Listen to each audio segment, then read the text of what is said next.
Had a chance to knock Viola out early, didn't get the job done. Then in the 10th inning, Tom Bernansky, of course, with Hrbek on first base, a little two-out blooper that George Wright elected to try and go to second base with to get Bernansky. And Kent Hrbek, a very heads-up play, never hesitated going around third base when he saw the ball going to second. The relay throw from Toby just not in time, and of course the Rangers ended up being losers on that play. Consistently, and boy, you could just feel it during the ball game how much more confident Bobby Witt got with each successive strike that he threw and each successive strikeout. Down in the press room a couple of hours ago, some of the Minnesota writers, senior observers of the game, were marveling at his slider last night. You just saw one of them right there.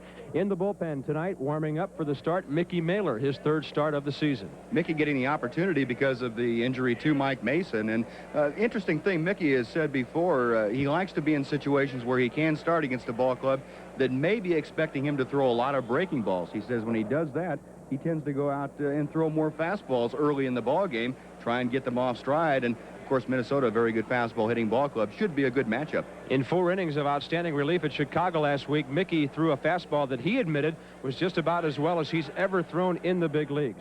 On the other side, a former Ranger for the Twins, Mike Smithson, at 6'8". He can be a very imposing figure on the hill. No secret about Mike. Good fastball, good hard slider, and if his control is good, he can be extremely difficult for right-handed hitters. Rangers have some injuries. A different look in the lineup this evening. It's Texas and Minnesota from the Dome next.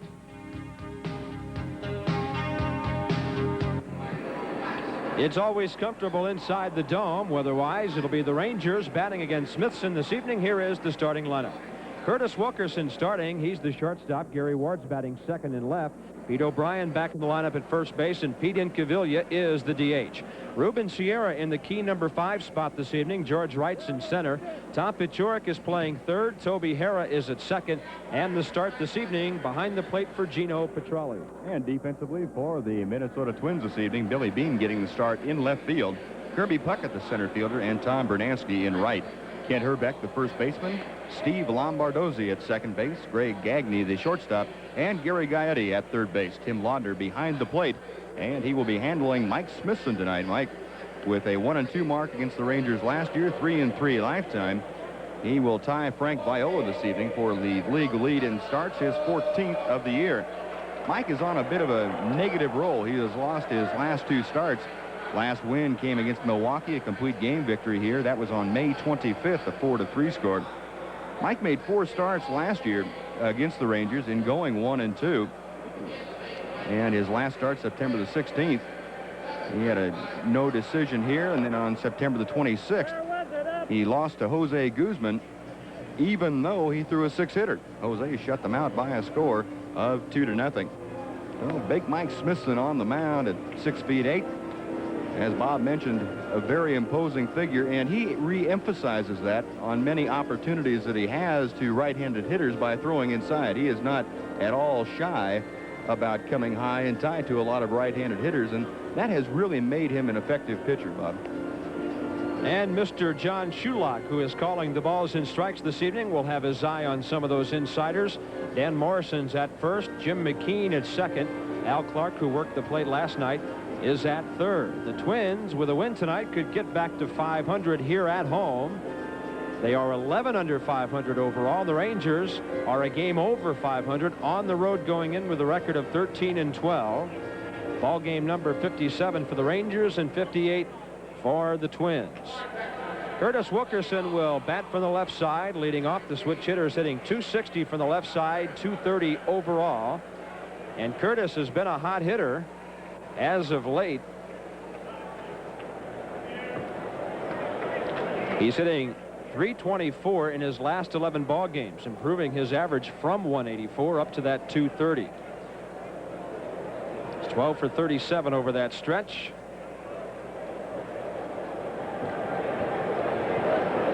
Has his only career home run in this ballpark. First pitch swinging. And the first pitch thrown at 7:36 Minnesota time. It is 78 outside, 71 inside. A little muggy in Minneapolis today. Some afternoon rains, humidified things. 1-1.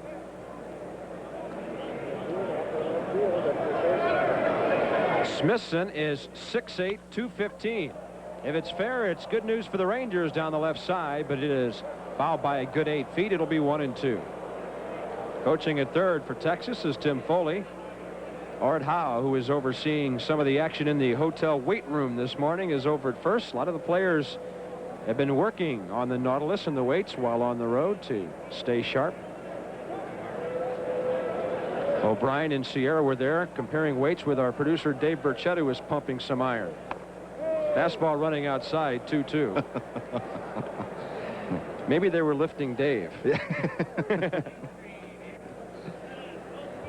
The count is even to the Ranger leadoff hitter.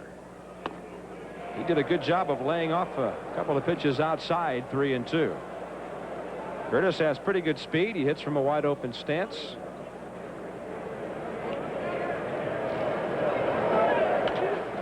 Down the left side, this one is out of play. Rangers start the night 3 games up on the Royals and the Angels in the American League West. The Twins with the victory here last night, really a 2-game swing for them. They trail Bobby's team now by only 8.5 games. It looked like it might be 10.5 for a while when Texas took a 2-0 lead behind Mr. Witt in the 8th. Curtis getting around late, fouling it off. Did they have those orange catcher's gloves for the iridescent target when you were pitching? Yeah, they had him, but it was kind of a waste of money for him to get one for me. I couldn't see him anyway, and couldn't even get one in close to him. What they needed was a wooden catcher's glove, because I always had a fastball that was attracted to wood. I see.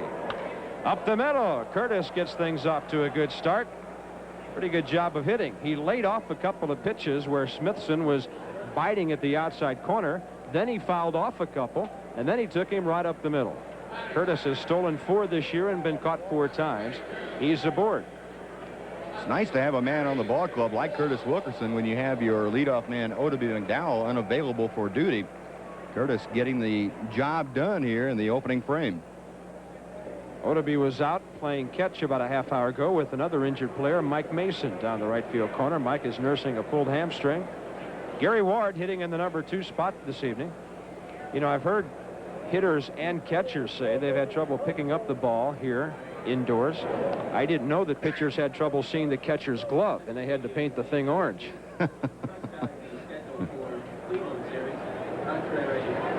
Rangers are hitting .261. They've stolen 34 and been caught 36. Ward takes a fastball for a strike. Interesting to watch how right-handers like Gary will handle the big right-hander whipping sidearm off that hill. And Mike Smithson, watching him now, is throwing more across his body. He's stepping more toward third base than he used to. He used to step primarily toward the plate, but he's a good 16, 18 inches across his body now. Curtis has a relatively short lead with Herbeck holding. A long look by the pitcher, and that causes Ward to step out. Interesting analysis I heard from one baseball observer of Mike Smithson. Excuse me, they said his control was almost too good. Hitters were not intimidated by his size, and when he let loose a little bit last year and threw a few more balls inside to some of those right-handers, it helped his cause.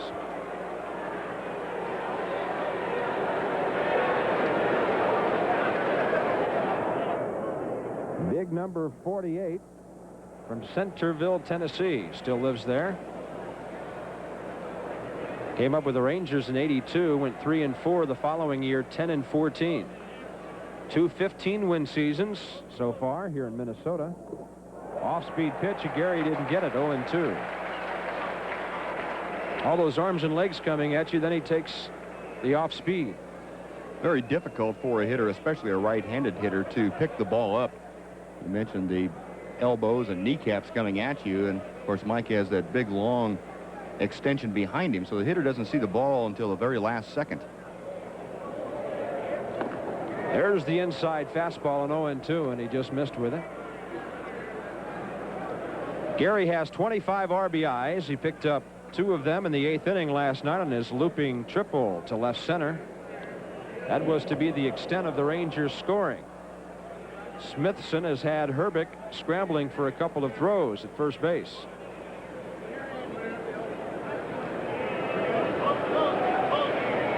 Minnesota got their team ERA under 5.00 last night. Both the Ranger runs were unearned. They went from 5.09 to 4.98.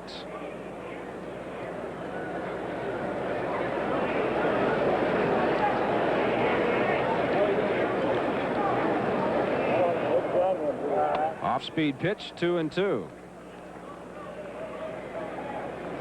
Smithson had an outing earlier this year where he hit 3 hitters in one game and was booted when he hit a guy. The third man he hit, but it was with a changeup. Now that's what you call being warned by an umpire and then being thrown out for a non-intentional brushback. Runners going inside, and Curtis has it stolen easily as the catcher, Tim Laudner, could not handle the pitch. For Curtis, number 5 of the year. For the Rangers, number 35. And that is the first successful stolen base attempt in the last 7 by the Texas Ranger Ball Club. Curtis Wilkerson getting a good jump, and I don't think Tim Laudner would have had a chance even if he had come up with the ball cleanly. And now that changes Gary Ward's role at the plate on 3-2. He'll try to push it to the right side somehow. Gets an outside pitch and pulls it to the left side. Curtis gets away from the third baseman, stays in the baseline. And the throw on to first. So a good scramble job by Curtis to stay in the baseline and elude the tag. Curtis did a good job, and that is one of those plays where you see the third baseman going into the hole, and it's an instinctive reaction to make the good break toward third base. Curtis does a good job there. The line you see is the demarcation of the 3 feet inside the baseline the hitter has to work with. You have 3 feet on either side of the baseline, and that is the demarcating line for the inner marker.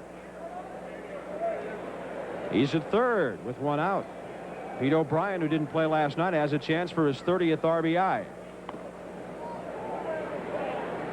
Pitch was outside. Pete's hitting .289 with 6 homers.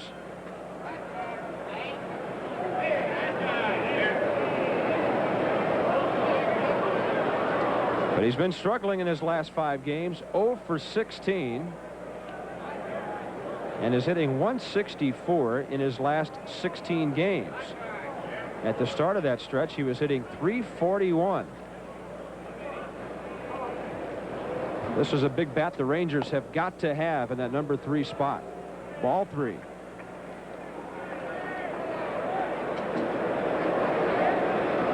Pete has worn out Smithson over the years. The last couple of years anyway, hitting .545 against him. Green light on 3-0. Yes, sir.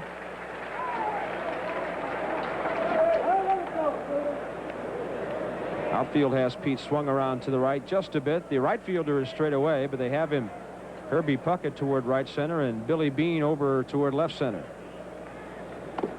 And there's the first walk of the ball game. So, like last night, the Rangers put a couple runners aboard in the very first inning. They couldn't score against Frank Viola until the 8th. And now they have first and third. And from the Minnesota standpoint, a good man up there for the double play ball, Pete Incaviglia. From the Rangers standpoint, a good RBI man with 31. Very important here to cash in early, which the Rangers were not able to do last night. And both Mike Smithson and Frank Viola are the kinds of pitchers that if you let them off the hook early, they are going to be that much better later on. After a ball game like last night, there's a lot of discussion. Well, that last play cost the Rangers the ball game. If the Rangers had scored some runs early, that ball game never would have reached the 10th inning. They had 2 runners aboard all over the place in the early innings.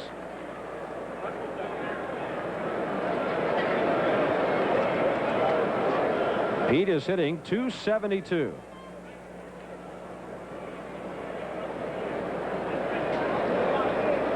Smithson is very deliberate out there this evening. Tough night for Big Pete last night. In 4 trips, he struck out 3 times. He wore the 0 for 4 collar. He jammed him, and there is a similar swing to the one that hurt Pete up in Boston. Or in Kansas City, rather. And that was the exact same kind of thing, Buzz. A high, tight fastball, and the knob of the bat got his knuckle. And he may be out for the evening. Yeah, that is an instant replay, as you mentioned, of what happened in Kansas City. Bill Ziegler, the trainer, out there to attend to him.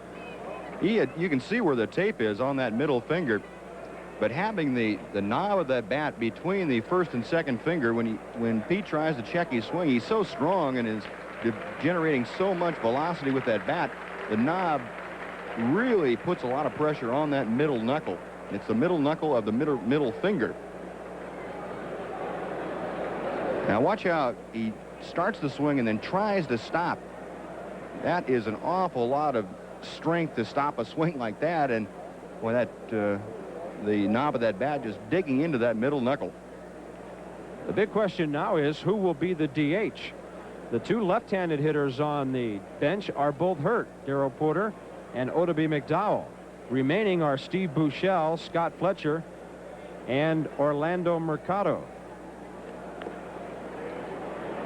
And Bobby Valentine tonight now down to what amounts to a 21-man roster because Darrell Porter is not available to catch. He can pinch hit. Oddibe McDowell is going to come out and become the DH. Oddibe still bothered by that right ankle, which he fouled a pitch off of in the last series in Arlington. And that's you can't afford to put Mercado in the ball game as a DH because if something happens to Gino, you're out of catchers. That's right. This may be one of those evenings. We certainly hope nothing happens to Oddibe, but this could be the kind of evening where if you have to make a substitution, you might go ahead and not use the DH anymore. Allow the pitcher to hit just out of necessity. One more shot at it. Tailing fastball. It looked like a very hittable pitch for Pete, and then when it tailed inside, it really made it tough on him. So Oddibe will hit with a batting mark of 273, 8 homers and 20 RBIs, nursing a sore ankle. He is the American League Player of the Week. Oddibe hit .417 last week. He went 10 for 24 from the 2nd of June till the 8th and had an on-base average of .500. But a night off for him would have been more welcome. Ground ball out of play to the right side, 1-2. And you have to wonder, Oddibe with the right ankle very heavily taped. Art House obviously taking some heat from the dugout about his defensive play. There's the right ankle that's heavily taped. You just have to wonder if Oddibe could beat out a ground ball that normally he would beat out, that would result in the RBI, but could turn into a double play here. Has to protect the plate on 1-2.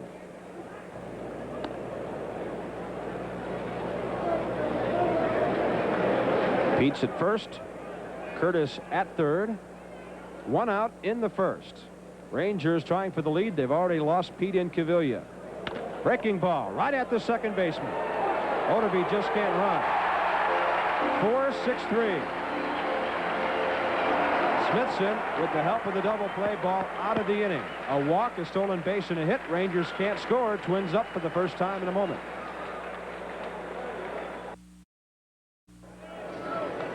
Been a costly evening so far. Mickey Mailer to the hill to face these Twins. Kirby Puckett in center field, the number 3 hitting man in the league at .352. Mickey Hatcher's the DH. Ken Herbeck at first. Tom Bernansky is in right field. Gary Gaetti, the third baseman, and Tim Laudner is the catcher. Steve Lombardozzi is the second baseman. Billy Beane in left field, and Greg Gagne is the shortstop. And the Ranger outfield has Gary Ward in left, George Wright in center, and Ruben Sierra in right field this evening. First baseman Pete O'Brien at second, Toby Harrah, Curtis Wilkerson the shortstop, Tom Paciorek getting the start at third base tonight, and behind the plate Gino Petrale. Mickey Mailer goes to the mound, his third start of the year, 17th overall appearance. The 33-year-old left-hander, first 2 outings of the year were in the starting role, but then he worked exclusively in relief. His last appearance, the game that Bob alluded to in Chicago on June the 4th, 4 very good innings as Mailer picked up the save for Bobby Witt in a 5-2 win. He only gave up 1 hit and had a season-high 5 strikeouts. This is his first appearance, by the way, in his career against the Minnesota Twins. And this is the man that Mickey considers the most important man to get out in the Twins starting lineup. Kirby's hitting .352. Number 1 hit man with 87 in the American League. Naylor said he would change speeds on Puckett, keep the ball down. That's what he did on the first pitch. 15 homers and 39 RBIs. Pretty good numbers for a leadoff man. There's the 1-0 pitch outside, 2-0. Mike Mason said to Mickey in the clubhouse, he said, I hope you get the runs I've been getting. He said, if you do, you'll be okay tonight. Mike has benefited from some good Ranger offense, but he's not starting tonight. Mickey Mailer is. There's the fastball, 2-1.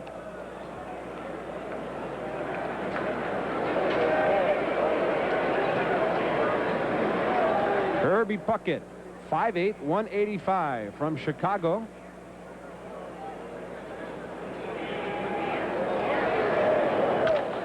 To the left side, Curtis has to hurry. All important first man erased. 6-3.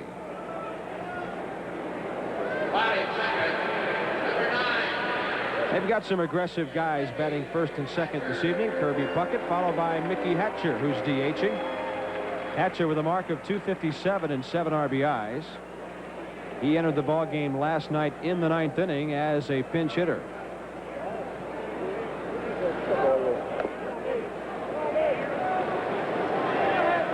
You know, we don't think of Mickey Mailer as a fastball pitcher. But he told me that last year he was clocked in the 90s, low 90s. And I certainly think that some of those fastballs we saw in Chicago were certainly in that range. Well, there's no doubt about that. Mickey, he still can reach back and get it up there in a hurry when he needs to. Fly ball right side, looks to be twisting out of play. Pete O'Brien just out of room.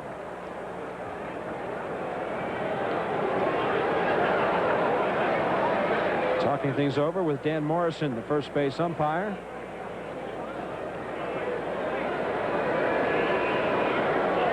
Pete says, I'll have some bubble gum and reach the next one. You know what Mickey did today? He went to the movies. He saw Cobra. So he's probably feeling pretty mean out there tonight. He said he likes to be alone on a day when he's starting, just kind of concentrate and keep to himself, not hang around the guys too much. Fly ball left side. And it is just out of play.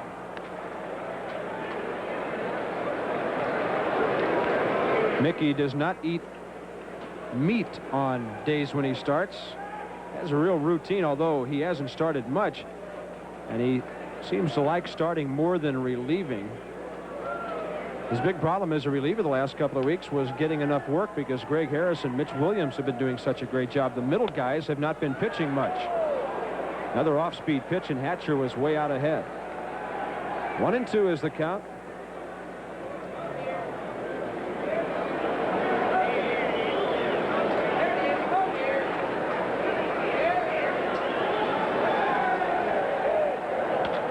He fisted him. Curtis to his left. 2 ground balls. Good pitch that time. Mailer had a very good series of pitches against Hatcher. The off-speed breaking ball really set up that fastball inside. And Curtis, of course, took care of it very easily. But you see a guy pull an off-speed pitch, foul, and the tendency would be to throw something even slower, see if you could get him. But Mailer had set it up just the other way and threw the good cut fastball inside. Mickey was watching videotape in the clubhouse of this guy, Ken Hrbek, hitting. He said he would start him off with fastballs inside just to let Hrbek know that he had that capability. And then he'd try to get him on the outside part. That one was about where he wanted it, really. He doesn't want to put it out over the plate because it can end up in the upper deck in a hurry. Hard part about pitching to Kent Hrbek inside is to get him to swing at a ball off the plate. Well, he said first pitch or 2, and there's 2 of them. Let's pause 5 seconds for station identification. This is the Texas Rangers Baseball Network. You're watching the Texas Rangers on KTVT Channel 11, Fort Worth, Dallas. Right at O'Brien with a 1-hopper. And 3 ground balls. Mickey Mailer retiring. The Twins here in the first. Sierra, Wright, and Paciorek for the Rangers when they bat in the second in a moment. We are scoreless so far.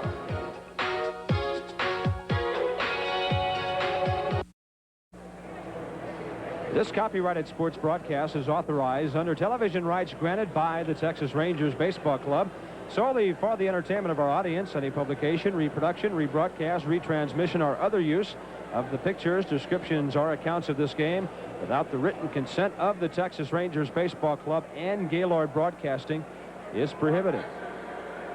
We welcome you back to Minnesota. Ruben Sierra from the left side will lead off for the Rangers here in the second, followed by George Wright and Tom Paciorek against the big right-hander Mike Smithson, who is 5-5.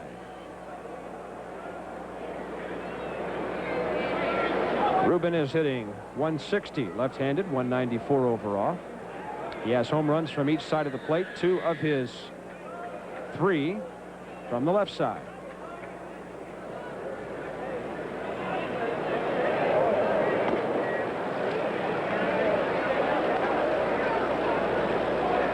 Ruben uses one of his bats in the clubhouse to take the gloss, I guess you would say, off one of his other bats. He likes to rub those bats together right up around the trademark and the sweet spot, getting some of that new gloss off of there when they come from the manufacturer. I thought he was trying to start a fire in there when I first saw him. 2-0. Smithson walked O'Brien in the first inning, and now he's in danger of giving his second pass. Coming in, he had walked only 21 in 83 1/3 innings. I would think the way Mike Smithson is throwing, he would have a very difficult time getting a pitch on the first base side of home plate. Whether it be to a right-hander or a left-hander, most of the pitches we have seen so far have been on the third base side of home plate. How's that? Rookie hitting 194. Bobby gives him the green light on 3-0. Trying to make some things happen. He knows that Ruben can easily reach that right field porch out there. It's only 327 down the line.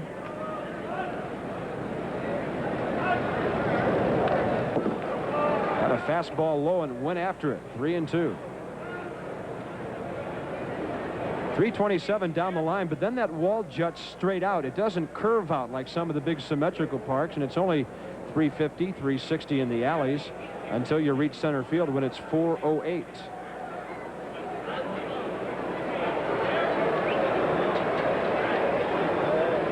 Ken Hrbek will have a great career here in this ballpark from a power standpoint.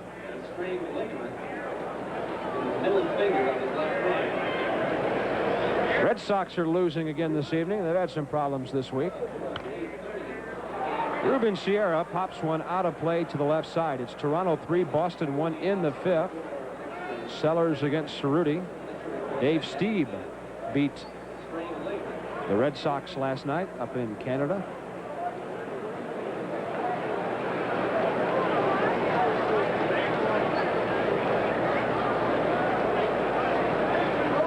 Bankhead's getting a start for Kansas City tonight against Swift of Seattle. And there's the walk.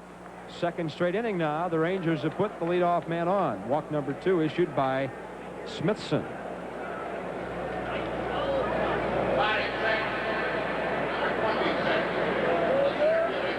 The A's, or rather the Angels, are at Chicago again. Romanek this evening against Neil Allen. They, like the Royals, are 3 games back of the Rangers. And Chicago has the early lead, 3-0 in the 3rd. Good news. George is hitting 223. And I was talking to Mark Holtz down in Arlington, I guess homestand before last, and he said it's interesting. He and Eric Nadel on radio have done more scoreboard watching this year than probably last year the whole season, because the Rangers have been up near the top, and it's only natural to be concerned about what the other clubs are doing. I've always felt if you go out and win your ball game, it doesn't matter what anybody else does. You're going to be in first place if you started there.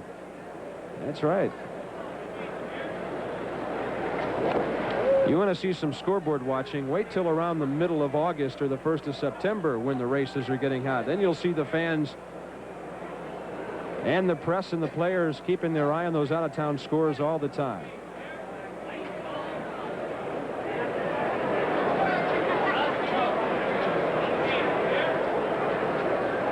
George has both of his homers from the left side, 6 of his 7 RBIs. A very short lead for Sierra. Ruben has good speed. He's 0 for 1 in the stolen base department.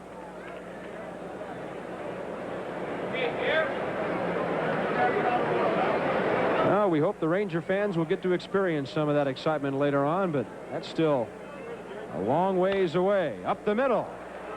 Second baseman knocks it down. Both runners are safe. It'll be an infield hit for George Wright as Lombardozzi went over to his right, got a piece of it. First and second, nobody out. You're looking right now at the highest rated defensive second baseman in the American League.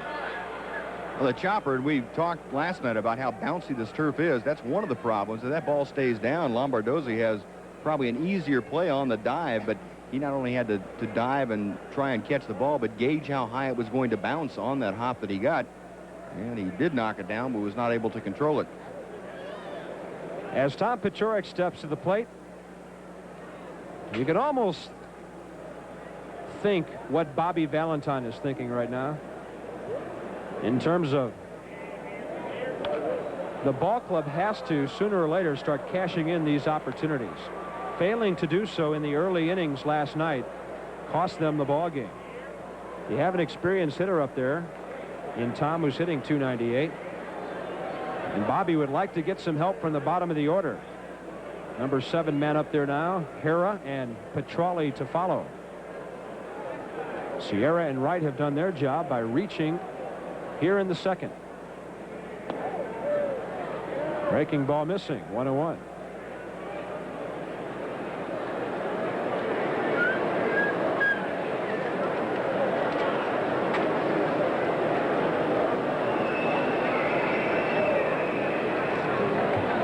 Mike Smithson, 15 and 14 last year. Look out, Tom. Runners were both going, and it hit the batter, and the bases are loaded. Paciorek saw the off-speed breaking pitch, Buzz, and didn't exactly dive to get out of the way, and the bases are loaded.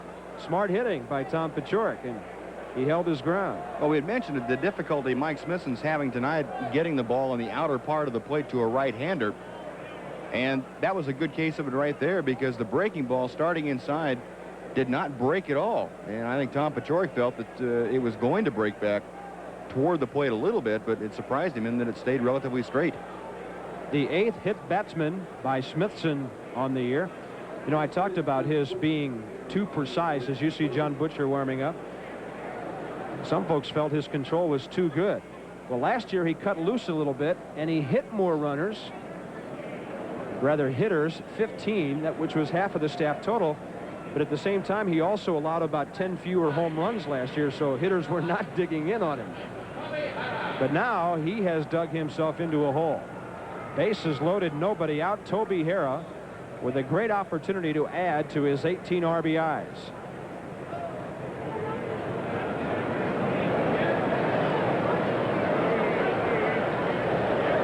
Fastball, low. Oh, and this is where the Rangers really need to capitalize and have a big inning. We're not talking about just 1 run, or we're talking about 3 or 4 runs in this inning. And as a pitcher, you would be happy to get out of this bases loaded, no out situation with just 1 run allowed. Twins want the double play ball. They'll concede the run. Toby takes a strike on the outside corner. Ruben Sierra, who walked, is at third. George Wright, who had the infield hit, is at second, and Tom Paciorek, who was hit, is at first. Right behind Ken Hrbek, who's actually playing in front of him. 1-1 pitch, high chopper, right side, it's just foul. Now that ball hit a foot or 2 foul, but I guarantee you when it crossed the bag, it was a lot closer to being a fair ball than when it came down. And that would have been an AstroTurf double for 2, maybe 3 runs. Art Howe went over and immediately talked to Dan Morrison, and that ball hits about a foot foul, if that, and a good 10 feet beyond the bag at first. I'm not sure that if you were to calculate the angle that could have been a foul ball when it crossed the bag. I think that had to go over the bag. Well, it sure was close when it came down. 1-2. Toby half swing up the middle. It'll be caught. And the runners all do a good alert job by holding where they are. Well, that hurts.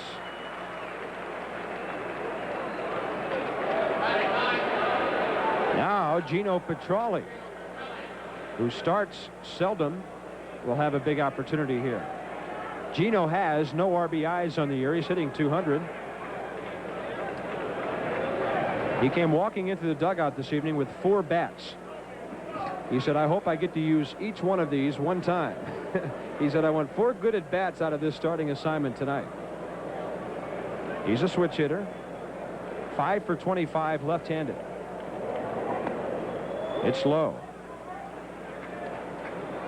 In his last hitting appearance on Sunday night, Gino grounded back to the pitcher in the 9th. And Ray Miller is coming out.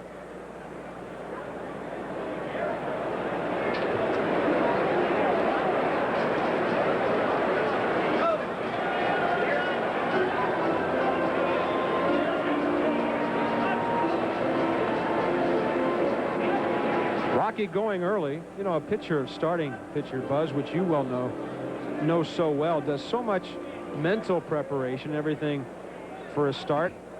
It's got to be tough to run into so much trouble in the early innings, although the ball game is still scoreless.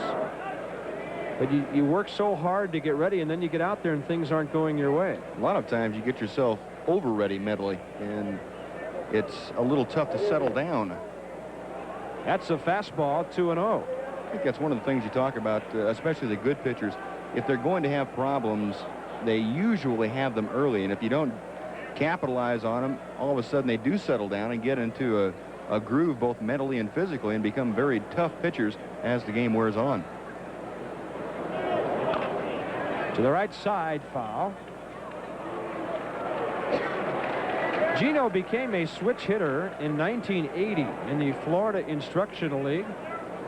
He had a bone bruise in his left hand, and so he was taking batting practice one day, and it was hurting him so badly that Dennis Menke, who was there at the time, said, why don't you turn around and hit a few right-handed? He was impressed with Gino's stroke, and he's been switch hitting ever since. That's a good fastball inside corner. 2-2. Gino is a natural left-handed hitter who throws right-handed. Said Bobby Doerr helped him out with his switch hitting as well in the Toronto organization. Got to make contact here. 3-2. Third base umpire Al Clark didn't even bother to call him safe on that check swing. I always thought that was nice that the American League would give Al Clark a hat with his name on the top of it. Al? Yeah. That's kind of a nice touch. It sure is. We're told it's pouring rain outside, but we don't care. Unless the roof falls in. Fastball up, high chopper. That'll score the run. It's booted. Everybody's safe, and the Rangers lead 1-0.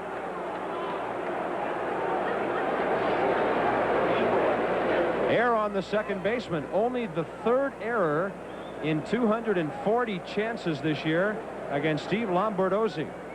A tough chance for Lombardozzi, that ball bouncing out in front of the plate, but boy, on this artificial turf that it is so bouncy, you really have to charge the ball and not try and play a short hop. But Lombardozzi was in a position where he had to try and play the short hop. Just came up a little bit short with a glove, and it's going to be an error, and the run is across. And Gino does get credit for the RBI. They ruled that it would not have been a double play ball, which would have ended the inning. The run would have scored, whether it had been gloved cleanly or not.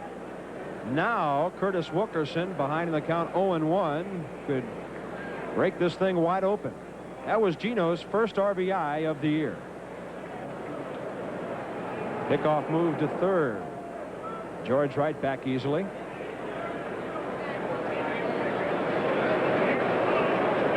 Curtis has 5 RBIs on the year. He singled up the middle his first time.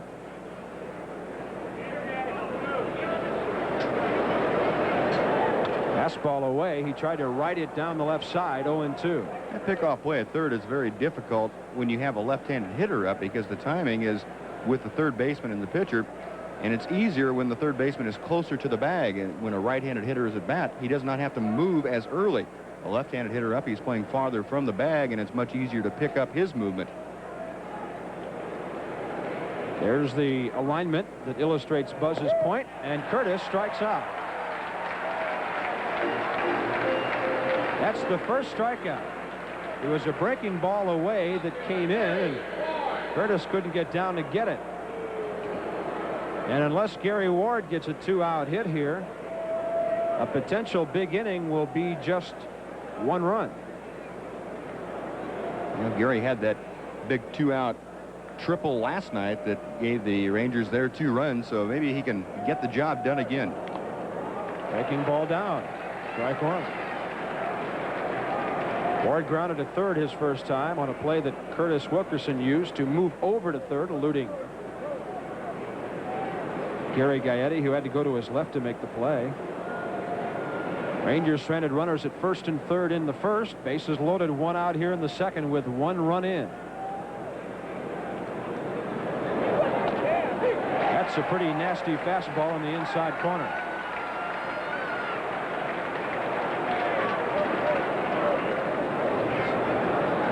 His teammates call him Wardo. 0-2. He's in the hole. He's got to hit the ball somewhere.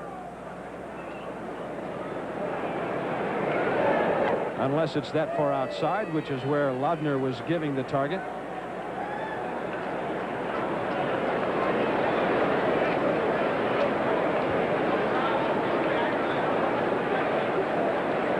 Long second inning for Mike Smithson. That one ran too far inside.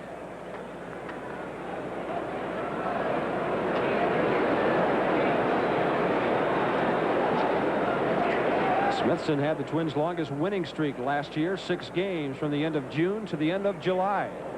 Off-speed pitch. There's the base hit up the middle. 2 runs will score as Paciorek comes to the plate. The other man on to third. Throw is high, and he is safe as Petralli gets in safely, and it's 3-0 as Gary Ward gets the big 2-out hit. Well, that was the one the Rangers needed, and Gary Ward did a very good job of fighting off a pitch for Mike Smithson down and in. He lined it right back up the middle. Good movement on the fastball, but Gary Ward, of course, that inside-out stroke and very effective there. Interesting play at third base as Kirby Puckett with that strong arm showed you. Not only was Petralli safe, but so was third base coach Tim Foley. He came sliding in right there. They're both safe. Nice job, Tim. Pete O'Brien now, 3-0.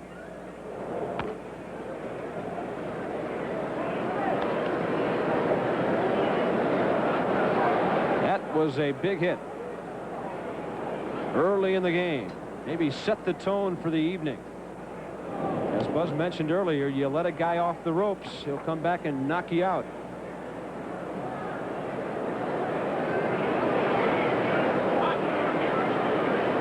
This will be a great time for Pete to bust out of it. Got a good swing at it. High and far out of play with home run distance down the left side. 1-1. It's good to see a guy like Gino Petralli get on base and do some running and get involved in the action. Hasn't played much. Breaking ball down and in.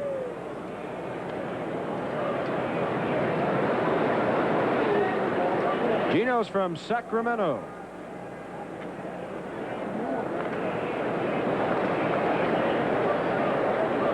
Doing the catching this evening. Versatile guy, can play the infield as well. Fastball up. Pete said, hey, I'm ahead in the count. I'll take a rip at that one. Contact made. We might be looking at a 6-0 score. That one was up there. That's not something you'll see Pete O'Brien doing very often. He is a much more selective hitter than that, and it may be an indication that Pete's pressing just a little bit. 2-2 now. Well hit to right center. This one may go. It is off the wall. 1 run is in. 2 runs will score. O'Brien will settle for the long single, and the Rangers lead 5-0. Big hit for O'Brien with 2 outs. Maybe the slump is over. That's going to bring Ray Miller out, and that's going to have the hook for Mike Smithson. I think Mike just did not have his good control tonight, could not get the ball where he wanted to, and the Rangers, with 5 here in the second, have made him pay for it. And we'll see who comes in to face ODB McDowell when we come back in a moment.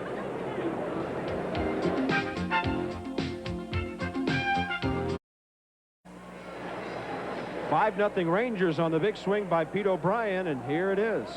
And Budweiser is happy to congratulate Pete O'Brien on this near home run that turns into a long 2 RBI single. But it's a big blow in this ball game. And Pete, for all you do, this Bud's for you. A couple of runs coming in to score. Gary Ward, Gino Petrale, and that may prove to be exactly what the doctor ordered for the Rangers. ODB McDowell. 2 outs, 1 on. He's DHing with Incaviglia hurt. Fly ball left center. Billy Beane. We haven't seen many fly balls out to that part of the ballpark in the series so far. 9 men to the plate. Rangers score 5 on 3 hits, an error helped, and so did a hit batsman and a walk. 5-0 Texas after 1.5.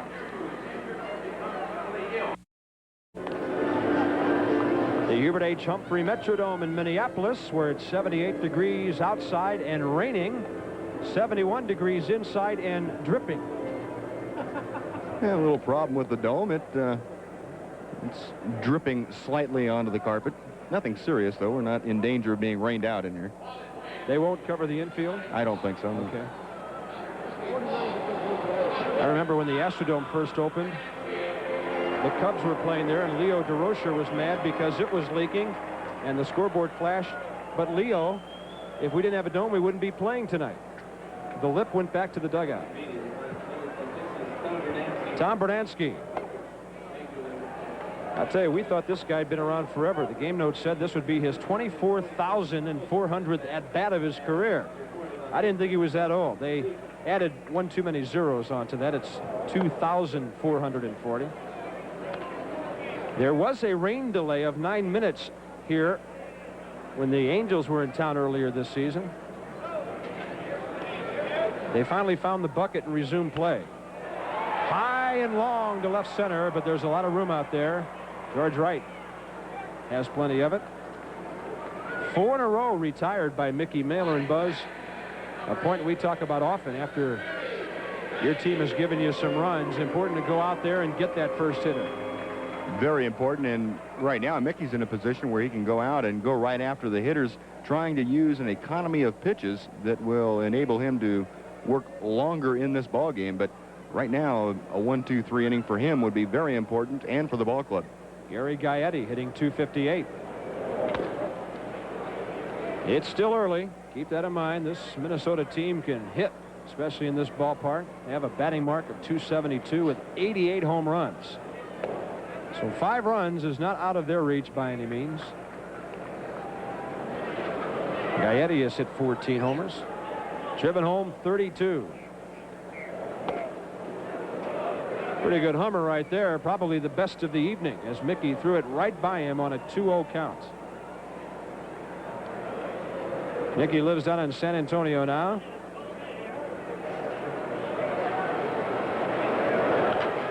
That one's out of play. Back to the right. Mickey is originally from Montgomery, Alabama. He's a switch hitter, but we never get to see that. I got to ask him about that sometime.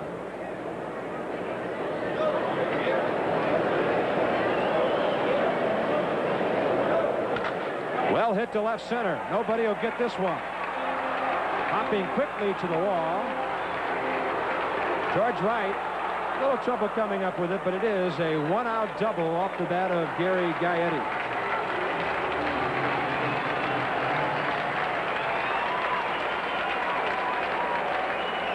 Now, Mickey Mailer coming back with that fastball up and out over the plate, just above belt high. And Gaetti drilled it to the gap.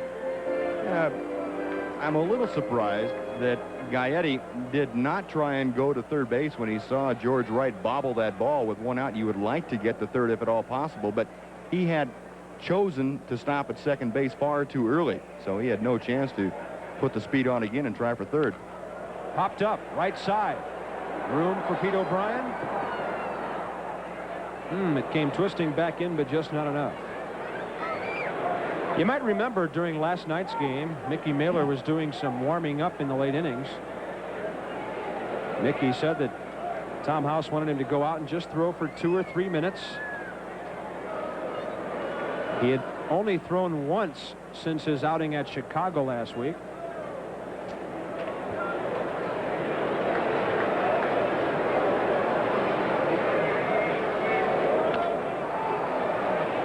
Fouled, 0-2. The way Tom House puts it, he wanted to have Mickey wake his arm up so that it didn't forget that it was supposed to work today, too. Yeah, they're talking about the rain up there in the bullpen. The man nearest to us was the newest Ranger just up from Oklahoma City, Jeff Russell, right-hander, who was 4-1 with the 89ers. Off-speed pitch, see you later. First strikeout for Mr. Mailer. A good backdoor breaking ball starting outside and coming in on Tim Laudner, catching the outside corner. And that is a difficult pitch after you've seen a couple of good fastballs not to give up on. And Tim Laudner not able to pull the trigger. Steve Lombardozzi now with 2 outs and the man at second.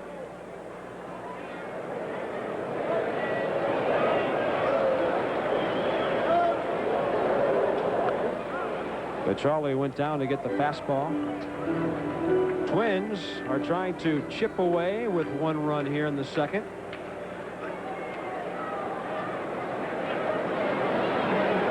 Rangers hit him with a 5 spot on only 3 hits in the top of this inning. There's a strike right down the middle.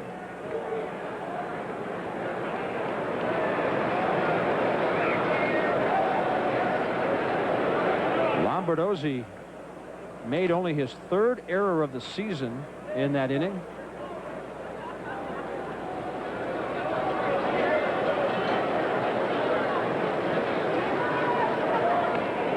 Breaking ball, delayed call, but yes, 1-2 from John Shulak.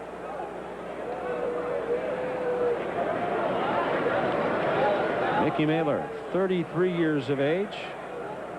He'll be 34 on July the 3rd.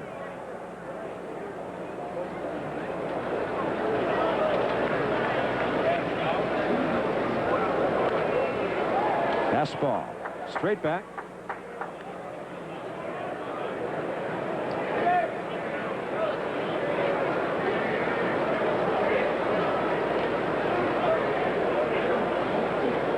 This is Mailer's 17th appearance overall, his 3rd start.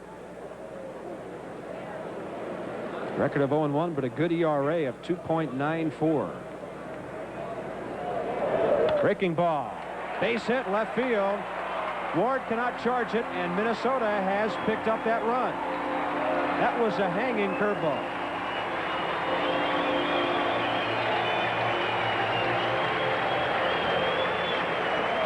Pretty good job of hitting that time by Lombardozzi. He got the breaking ball up in the strike zone from Mickey Mailer, but he waited very well on it. So I'm almost double clutch with that swing. And of course, Gary Ward on this bouncy turf could not afford to charge that ball and let it get by him, not with a 5-0 and now 5-1 lead. Just play it for a single, give him the run, and hold the runner at first. Lombardozzi there. And here's Billy Beane. Got around late.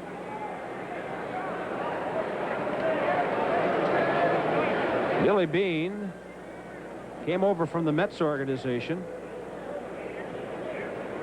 He lives out in California, born in Orlando. Played for Tidewater last year, the Mets AAA up in Norfolk, Virginia. Hit .284. 19 homers there. And then with the Mets, .250 in only 8 games. 8 at bats, 2 hits. He's had a lot of injuries this year. 0-2.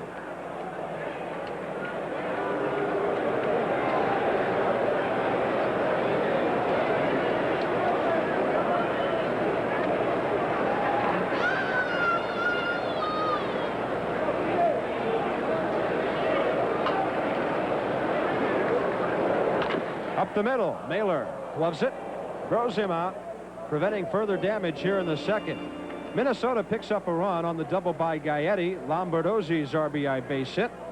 That's their only 2 hits of the game so far. After 2, Rangers 5, Twins 1.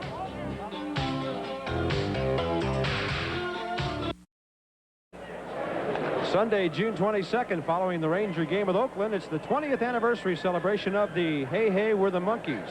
They will perform along with the Grassroots, Gary Puckett, Nut Kirby, and the Union Gap, and Herman Sermitz. Tickets available at any Rainbow Ticketmaster or the Rangers ticket office. Boy, what a lineup that is. I know Buzz will want to be there.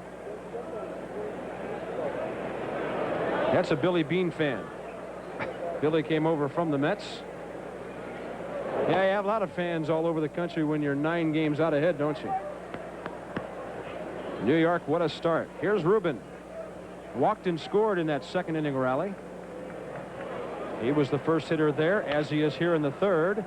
Lombardozzi has to wait for Herbeck to get to the bag, then throws him out. Well, we're getting to see both of the pitchers that went from Texas to Minnesota in that Gary Ward deal here early. Smithson and now Butcher. Butcher is from Glendale, California, 6'4", 190, 11-14 for the Twins last year in a starting role. Completed 8 games in 34 starts.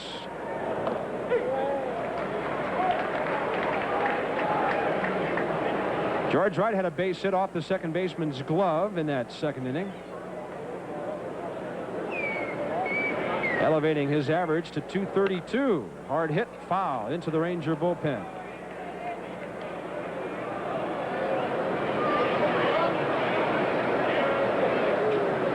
Jeff Russell, Dale Mahorsic, Ricky Wright. Ricky, the pride of Paris, Texas. Breaking pitch down low, and Butcher has his first strikeout.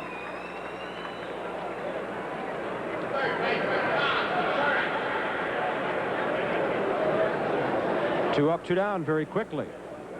Here's Tom Paciorek, who was the 3rd man to score in that inning. He was hit by a pitch to load the bases. Tom's hitting .298.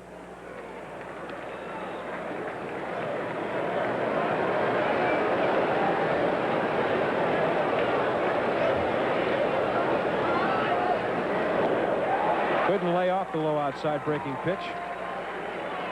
Looks like they should have started Butcher tonight, huh? Boy, he's looking tough. Well, the fans in Texas remember John Butcher is always very good in the long relief role, which is, to my way of thinking, the most difficult role on the pitching staff. You never know when you're going to have an opportunity to pitch, and usually coming into a ball game after some bad things have happened to your club early in the game. 1-2. Tom saw a pitch up and skied out to Kirby Puckett in center field. Easy inning for John Butcher in relief of Mike Smithson. For the Twins, it'll be Gagne, then the top of the order in the 3rd when they bat trailing 5-1.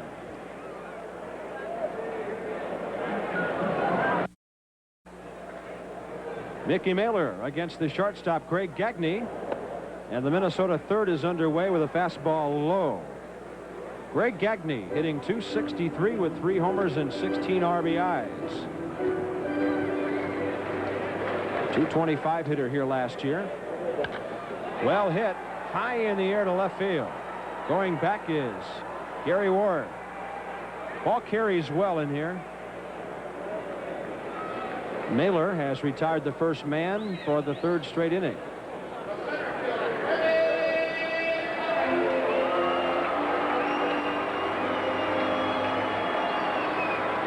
Mickey was excited about this starting opportunity this evening. Said he's feeling good physically, and he said it's great to start again.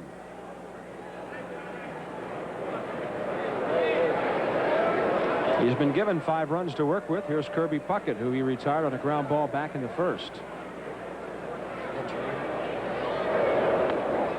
As on that occasion, this time he starts him off with a breaking ball.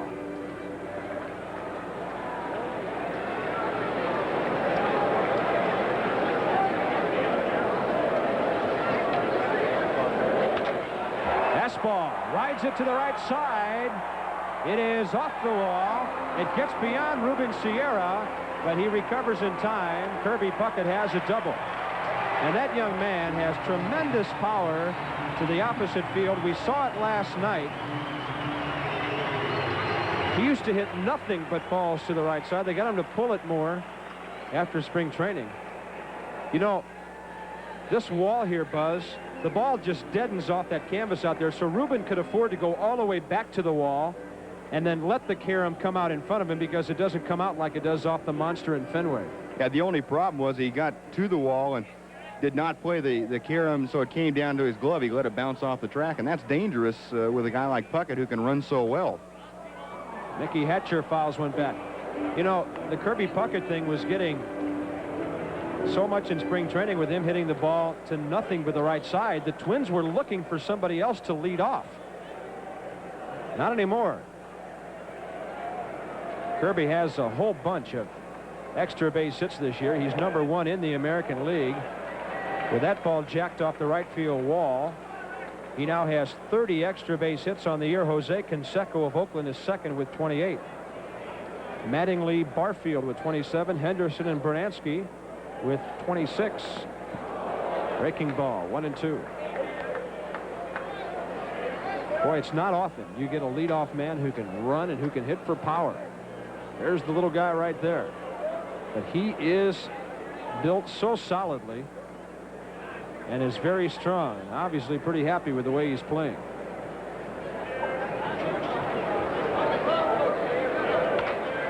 Base hit, right side. Charging is Ruben Sierra. They'll hold the runner as Ruben hits the cutoff man. Well, we warned you last inning that a 5-run lead in this ballpark is not insurmountable. Now the Twins, with one swing of the bat from this big man, could make it a very close ball game. Now all of a sudden now you find yourself in a position where the tying run is in the on-deck circle, and the Twins, as you mentioned, Bob, very capable of scoring a lot of runs quickly.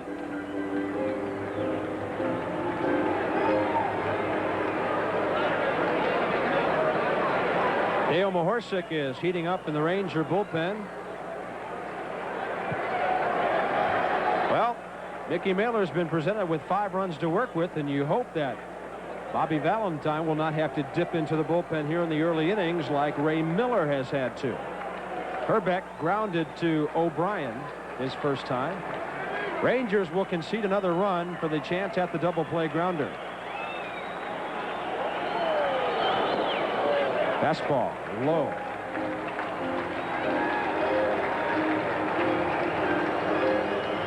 Ken Herbeck, 36 RBIs, an on-base average of 409, which is #5 in the American League. He had 10 hits in his last 4 games coming into this one. 10 for 15, now 10 for 16. With him being retired to end the first inning.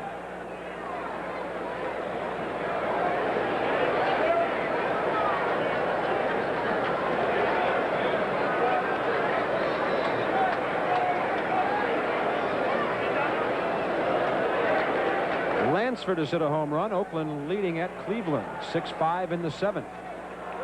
Ontiveros against Candiotti in that one. Off-speed pitch, a little bit high. A's are 7 back to the Rangers coming in. White Sox 7.5 back. Twins 8.5. Seattle 11 out.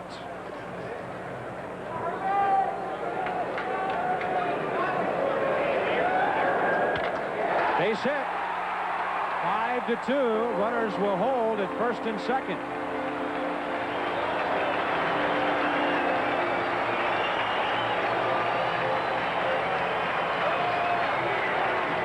Ball hit like a bullet through the right side. RBI number 37 for Ken Herbeck. 3rd consecutive hit now for the Twins, and this a fastball up and out over the plate. That is a spot that Kent Herbeck would like to have people throw him all day long. He's just going to wear that pitch out. Mickey Mailer is really eyeing Bobby Valentine as he comes out to the mound.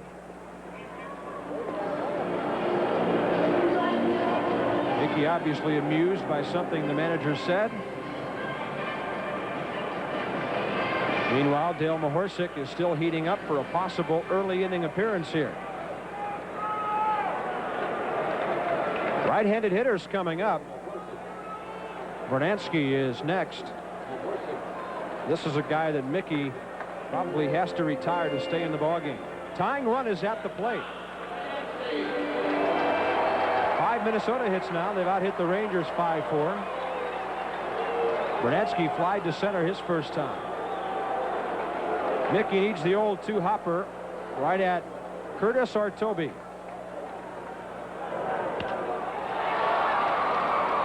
Long way for George Wright to come. Sierra's there as well helping out, but George grabs it.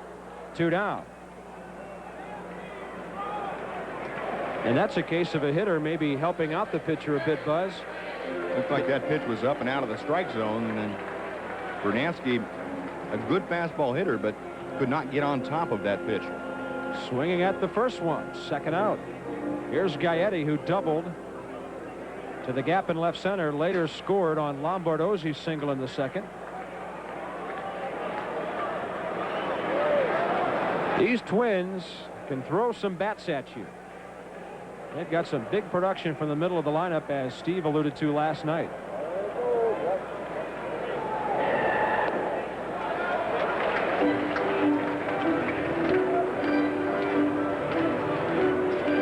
Rice and Baylor have hit homers for the Red Sox.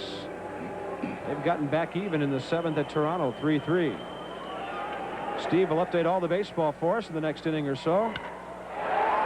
Gary Ward, can he reach it? No. Over the wall, a run scores, and it's 5-3 on a ringing double by Gary Gaetti.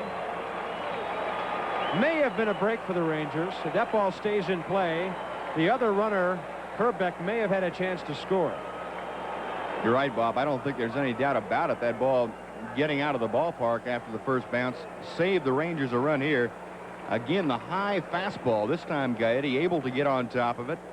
And the line drive hooking away from Gary Ward. That first big hop. Look how long that hop was. It'd be a 30-foot bounce.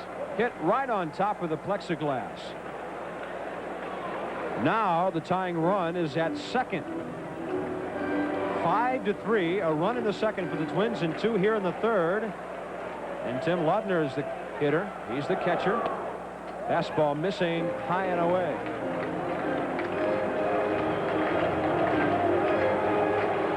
At 3rd is Kent Herbeck. Gary Gaetti is at 2nd. Tom Kelly is the 3rd base coach, number 41. 2-0. A left-hander is up now in the Ranger bullpen. Joining Mahorsik to your right is Ricky Wright.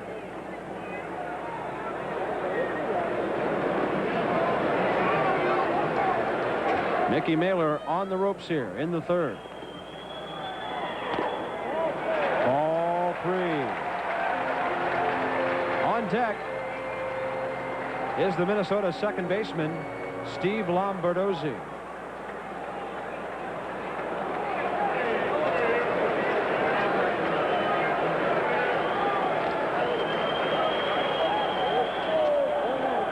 Green light on 3-0. It's going to be a tie game.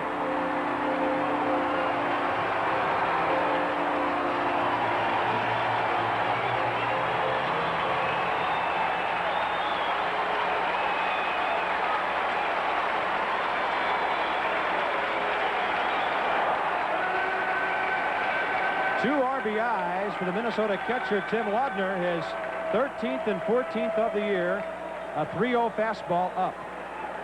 Not much that Mickey Mailer can do when he gets behind 3-0. You've got to come in there with that fastball. And, of course, Ray Miller giving Laudner the green light.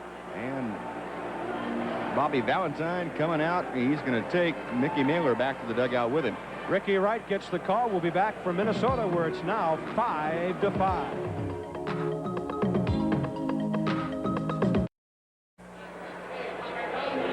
This one is now in the hands of Ricky Wright.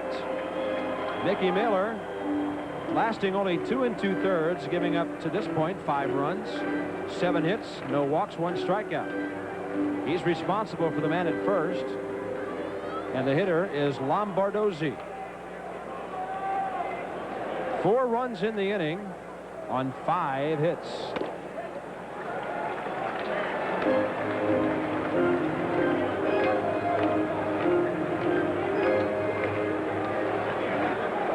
Ricky Wright is making his 17th appearance. He has struck out 18, walked 16 in 32 2/3 innings, and that's 2-0.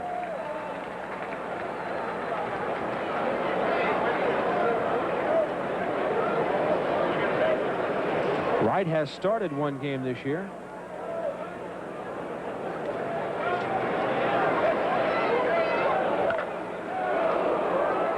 Ripping on 2-0, Lombardozzi fouls him.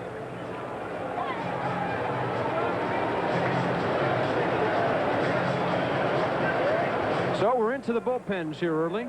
Rangers bullpen this year has won 10 ball games and saved 12.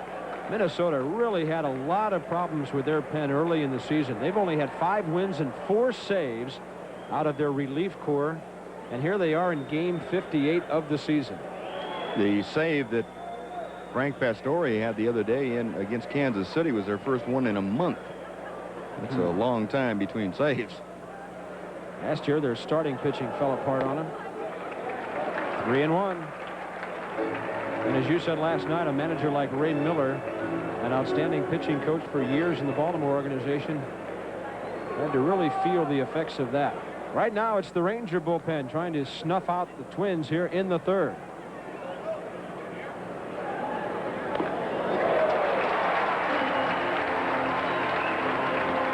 First and second, 2 outs.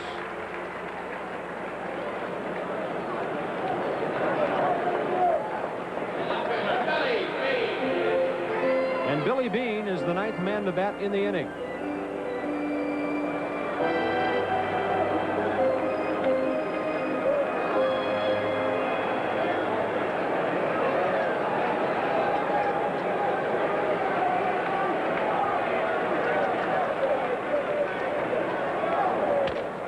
Weekly hit up the middle, off the fist. Curtis will have to go to second. Save.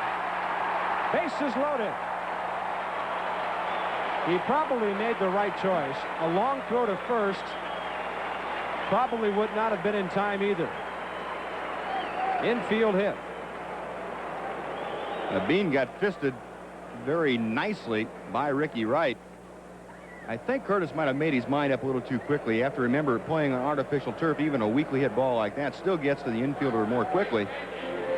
There was no chance. If you have just a runner on first base, you might have a chance at the force at second. But with the runner at first and second, the guy on first has a much bigger lead, so he's going to get to second more quickly. 10th man to bat in the inning is Gagne, who led off by flying out to left field.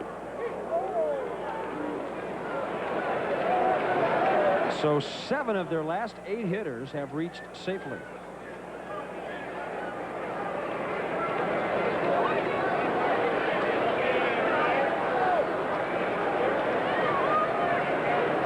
Bases loaded, 2 outs. Now it's 0-2.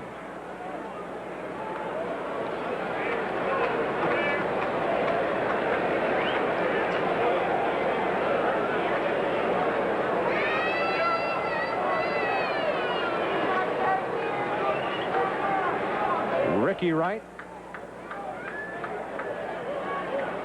from Paris, Texas.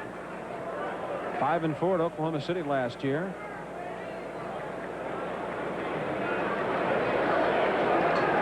He's 27 years old. 0-2 the count. Breaking ball. Petrelli went sliding over to get his body in front of it.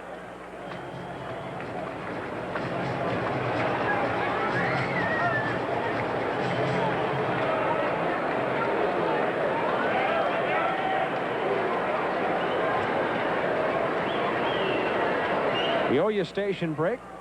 If the inning doesn't end here, we'll give it to you. Out of play to the right side. Let's pause 5 seconds for station identification. This is the Texas Rangers Baseball Network. You're watching the Texas Rangers on KTVT Channel 11, Fort Worth, Dallas. Long, long third inning.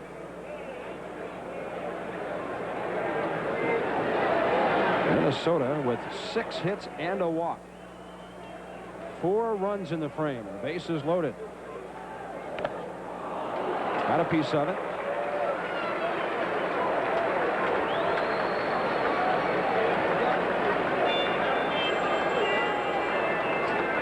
Rickey stands 6'3", 175.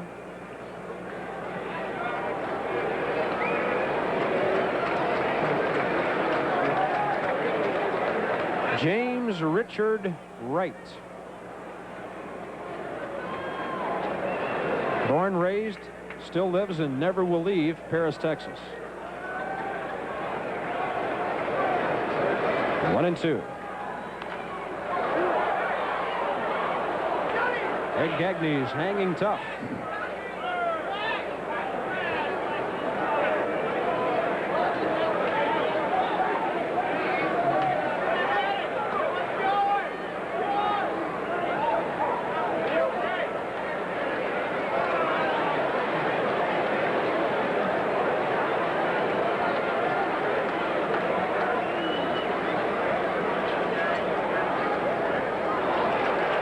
Too far inside. 2-2.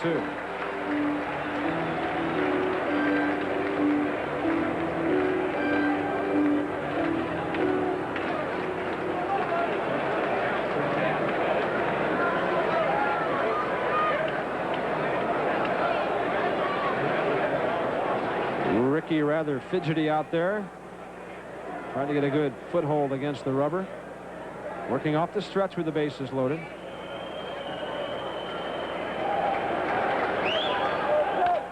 Grounder, left side, over to get it. Paciorek on to second, and Toby had to make a good play. He was playing the hitter to the right side. Toby had a long way to go to get to the bag, but Gagney makes the first and last outs of the inning.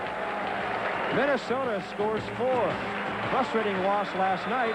Big lead vanishing here tonight. It's 5-5 after 3.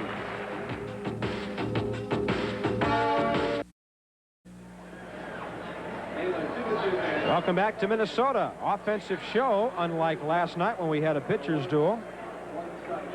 Toby Harrah made a pretty good play a moment ago to grab a wide throw from Tom Paciorek in full steam on his way to the bag. Now you kind of focus in on Butcher, who has really come in to stop the Rangers in relief of Smithson.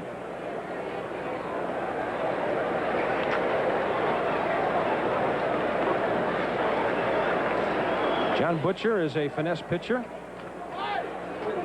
Toby's 0-2 in the count.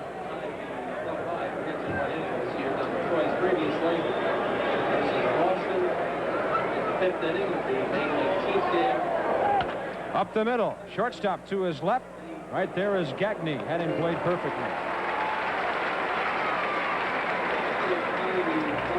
5 Rangers in a row retired. All 5 that have faced John Butcher. Game of momentum, Buzz. Swung back the other way now. Well, we talked about how quickly the Twins can score, and they certainly did. Mickey Mailer going out and making a couple of mistakes that cost him, and then all of a sudden the Twins got on a roll, and that spelled the end of the evening for Mickey. Gino Petralli swings a 34-inch, 32-ounce bat. Getting around late, out of play to the left side. Gino was talking about how difficult it is to see the ball here. They used to have a different configuration for the bullpens than they do now. He was warming up Dave Stieb here one night. Stieb threw a slider. That's 1-2. The first feeling Gino had for the pitch was when it hit square on his knee guard. Put the glove up right in front of him, never saw the pitch, and it broke outside, hit him in the right knee. Chopper to the right side, going foul. Pete Incaviglia, negative x-rays, which is good news. He will wear a protective splint on that strained ligament in his middle finger, which he hurt in the first inning here this evening. So good news among the bad.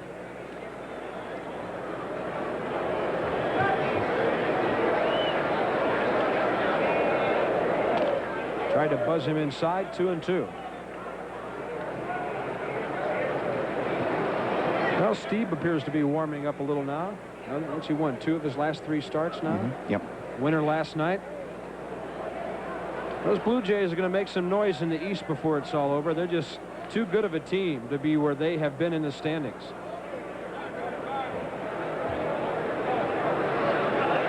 Count is full to Gino Petralli. Fastball, base hit right by Herbeck.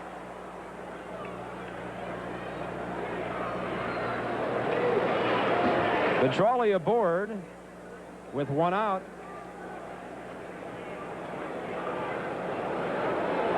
For Gino, his 7th hit of the year and his 6th from the left side. Gino got that 3-2 fastball from Butcher up and out over the plate and really lashed it to left field. Tailing back in over the middle part of the plate and right by the lunging Kent Herbeck. Gino's aboard with 1 out. There's a bunt, but it's going to die as Curtis put it down in the dirt. And then it squibbed foul.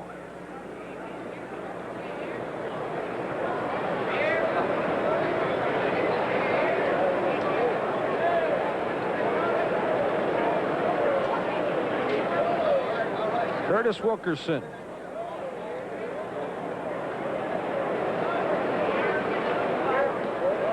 Still living up in Virginia. 244 for the Rangers a year ago with 14 stolen bases.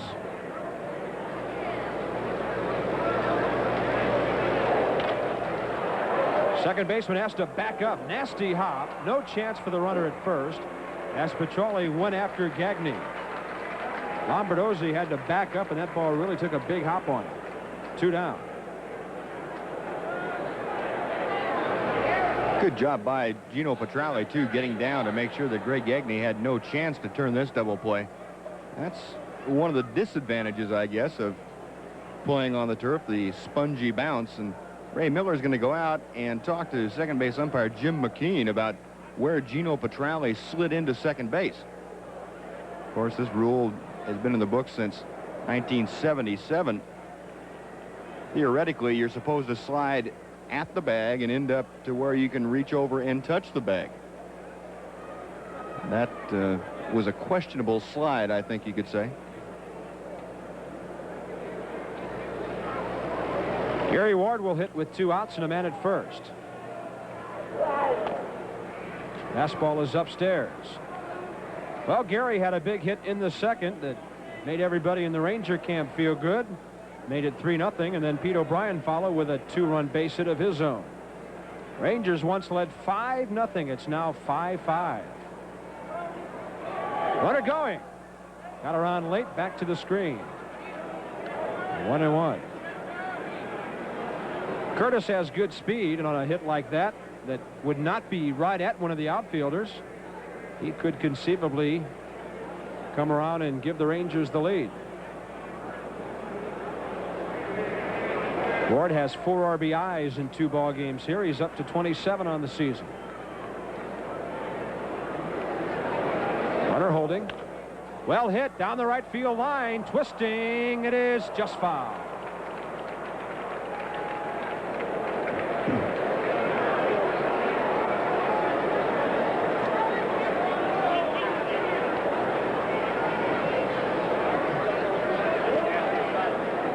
Busy man, Curtis.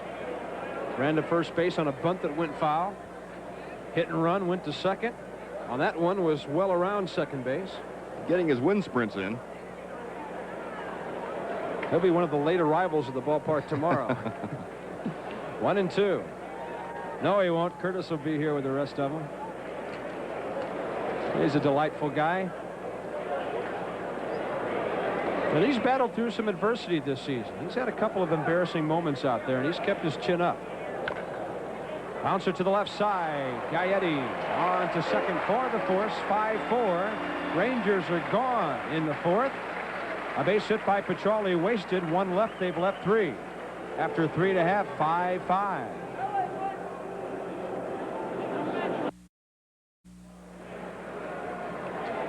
Bottom of the 4th coming up for the Twins. Top of the order.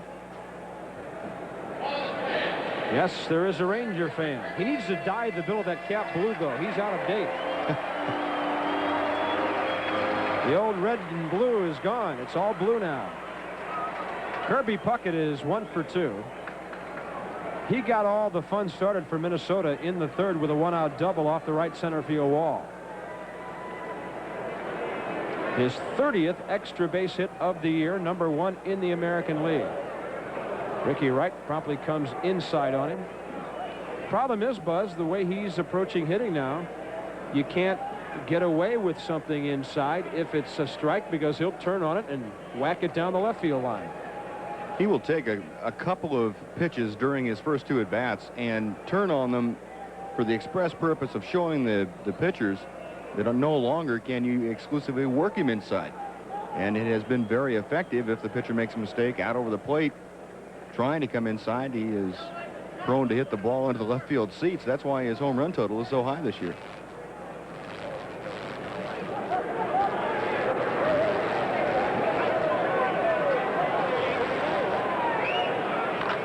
High chopper. Tough one to throw out here. Harris got to hurry, and he got in.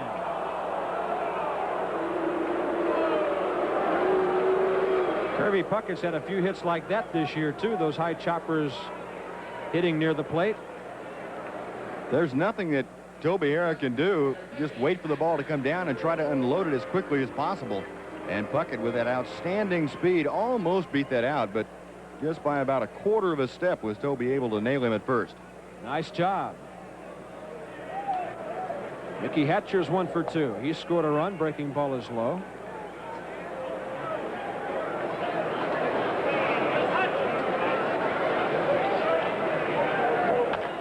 Another chopper. This one foul to the right side.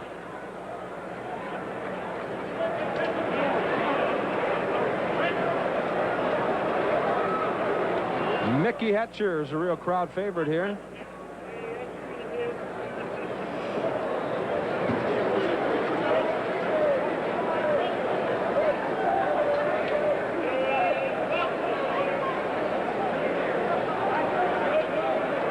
Howard Fox, the Twins president, made a lot of appearances over the offseason. Said he found out how popular he was because every place he went, fans wanted to know why Mickey wasn't playing more. That's 2 outs.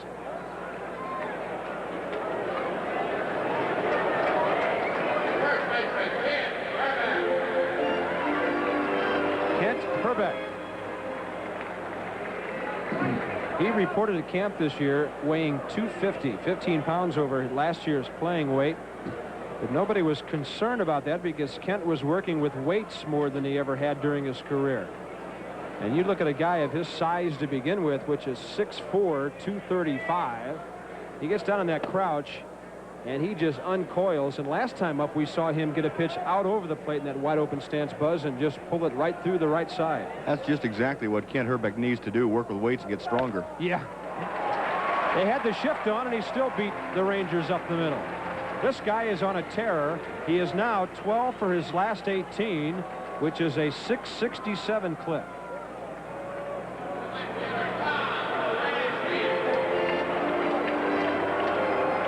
Good compact stroke of Kent Hrbek. Notice where he hit that ball back over the plate. He gets the barrel of the bat out a little bit. That's pulled to right field with authority. But Ricky Wright had enough on the fastball to get it at least that far. Another tough hitter here, Tom Brunansky. Flied out twice to center. This time he took the first pitch after first pitch swinging last time up.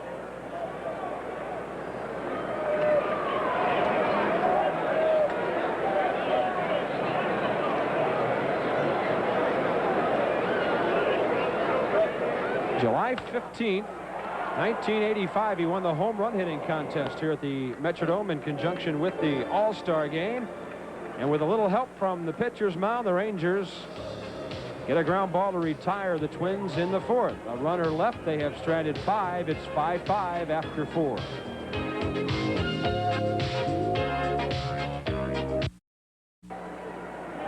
I'd like to recognize KASK TV, Las Cruces, New Mexico, on our Ranger Network. Logan Matthews, the manager there. We'd like to thank KASK for bringing Ranger baseball to the folks in Las Cruces. That's where the Aggies are from, New Mexico State. Here's Steve Busby. Pete O'Brien leading off the fifth. Thank you, Bob. Pete O'Brien tonight, a perfect night. He is 1 out of 1. He's walked, and he's also had a 2 RBI single. So Pete, after that 0 for 16 slump, has broken out of it well tonight. He now has 31 RBIs on the year. Pete came within about 2 feet of getting the ball over that canvas in right field back in the second inning. Turned into about a 370-foot single. But still 2 RBIs. I'm sure Pete will take that. John Butcher has done a very good job since coming on for Mike Smithson back in the second. Butcher has allowed just 1 hit. Pop foul down the third base side. Long run for Bean. He gets there. Did he make the catch? He did. Billy Bean, playing over in almost left center field, had a long, long way to go, and that ball appeared to be slicing toward the stands. Bean fighting the bullpen area. Nice catch. You saw him look up to see where he was in relation to the wall. One of the difficult things an outfielder has, especially going into foul territory at full speed, is you cannot tell the difference very well between where the warning track begins and the turf ends. The feeling is just not that much different, but Bean did a good job there. So 1 out now. Oddibe McDowell, the designated hitter.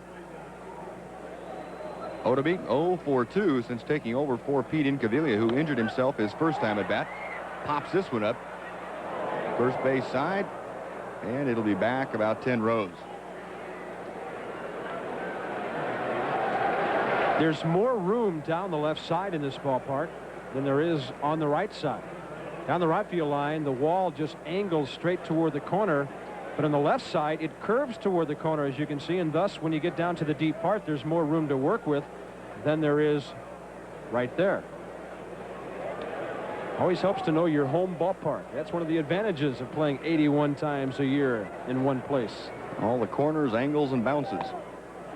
Oddibe, no contact there. Well, very quickly, 1 and 2. There's the device that trainer Bill Ziegler and Oddibe have come up with to protect that right ankle. Oddibe fouled one off that ankle a couple of nights ago, and it was a very, very painful injury. Oddibe said he thought he had broken it when it first happened. It swelled up very quickly, but of course x-rays were negative, and he came back and was able to do a little bit of working out the last couple of days. Still cannot run at full speed. Not well enough to play the outfield yet. That's downstairs. 3 and 2 now. Similar to Mark Salas of the Twins and what he's wearing on his foot. He has an injured toe. He's wearing a baseball shoe that has a steel toe, and then he's wearing a similar apparatus on top of it to protect the rest of the foot. Payoff pitch from Butcher, grounded to the right side. Lombardosi got the big hop. 2 gone. Yeah, Salas had there's the shoes of Mark Salas. Right on that right foot, which is the one closer to you. That is a steel plate that he's pointing to. And he took batting practice tonight for just the second time since that injury. Salas came up through the St. Louis organization and is very happy to be here in Minnesota. He's done a good job. 2 outs now to Ruben Sierra, who is 0 for 1. He did walk and score in the second inning and grounded out in the third. Ruben hitting at 189 on the year. He is only 1 for his last 18 times at bat. Butcher's pitch down and away. It's 1-1.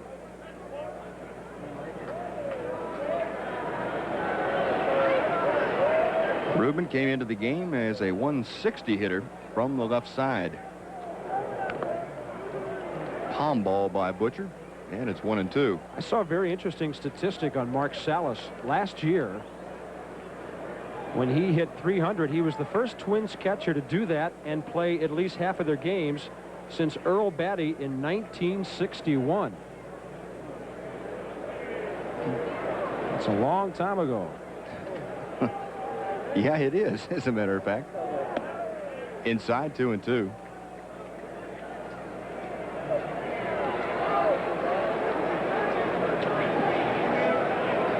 John Butcher, a good sinker.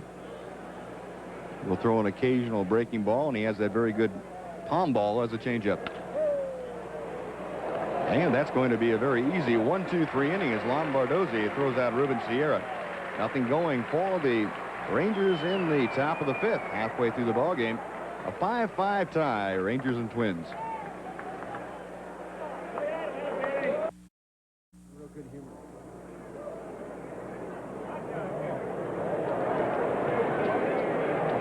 Now, Steve Busby, Bob Carpenter, happy to have you with us tonight from the Metrodome in Minneapolis. A 5-5 ball game. Rangers had a 5-0 lead at one time, but these explosive Twins have come back. And they've done it really without the long ball. They have gotten a lot of hits put together, Steve, and that's something they don't always do, but they sure can hit here in the Metrodome. It's an interesting place to play, to say the least. A lot of things can happen up here. Bottom of the 5th, it will be Gaetti, Laudner, and Lombardozzi to face Ricky Wright. Rangers have not found a way to retire Gary Gaetti this evening. He has had 2 doubles, an RBI, and he has scored 2 runs. Gaetti currently hitting at .265. 2-0. Gaetti in the 2nd inning doubled to left center field with 1 out, then came around to score on Lombardozzi's single.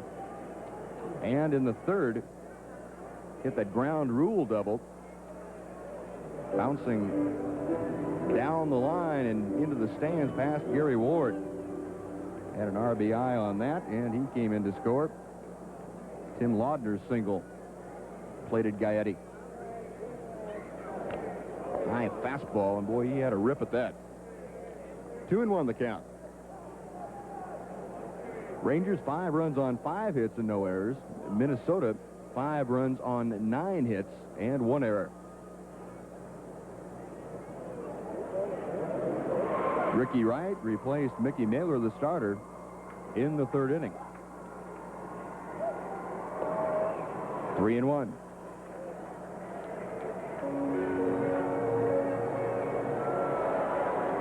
Infield and outfield. Playing Gaetti slightly to pull. And he chops one toward 3rd. Nice play by Tom Paciorek. 1 gone.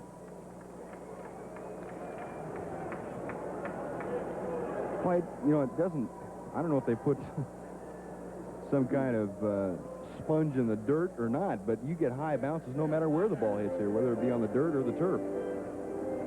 Some AstroTurf surfaces are basically laid right on top of asphalt, which accounts for the bounciness. In some of the outdoor ballparks, they put an additional padding in between the asphalt and the turf simply because of the heat, which becomes unbearable in July and August. They don't have to worry about that in here, so it is a very hard surface. Laudner skies 1 foul and out of play. Down the right field line, it's 1 ball, 1 strike. Tim Laudner, 2 RBIs on the 3rd inning signal. He has also struck out this evening. Yeah, that in Kansas City, the first couple of years, we had that problem with the heat. Guys that play in the infield and outfield would have to come in and soak their feet, their cleats actually, in boxes of ice because, of course, with the metal cleats, they were very good heat conductor. They'd have to come in after a long inning and they have some burned puppies.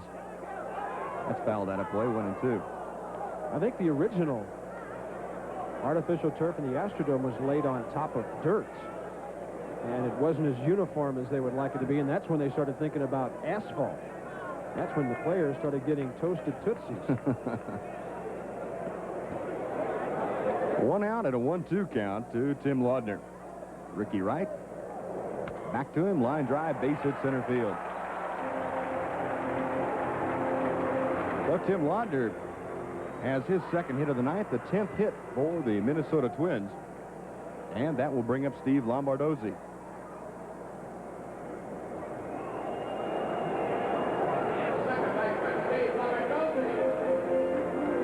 That is the 3rd base hit allowed by Ricky Wright this evening.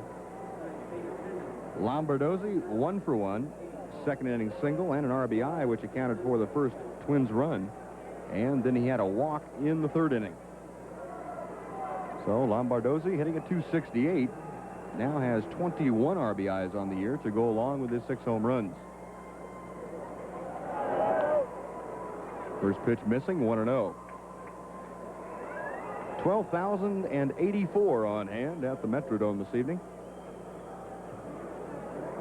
Considering the weather outside, probably much happier to be in here. There have been off and on thunder showers all night. Matter of fact, we had a pretty good downpour this afternoon about 2 o'clock. A 1-0 pitch. Got him on the fifth. A little blooper will drop in left center field. Laudner will stop at second base as Gary Ward coming up with the ball very quickly. But the Twins with back-to-back singles now. Runners at first and second with just 1 out for Billy Beane. And we're going to get some more action now in the Ranger bullpen. Orlando Mercado thought he was getting a night off. Been warming up pitchers for a while. Dale Mahorsic, who was up early in the game, is back up. A little conference at the mound. Pete O'Brien, Gino Petrale, and Ricky Wright discussing matters. 1 out, 2 on. In the bottom of the 5th inning, a 5-5 ball game.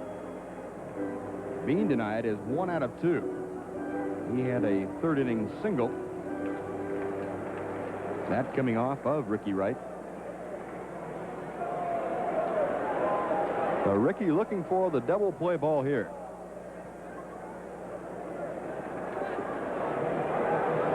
Beane hitting at 172. A home run, 5 RBIs. Now facing Wright for the 2nd time this evening. Good breaking ball, and Beane over the top of it, strike 1.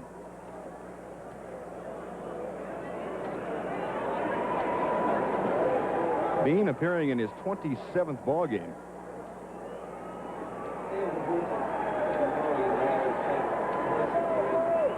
Ricky Wright back to him. 1-1.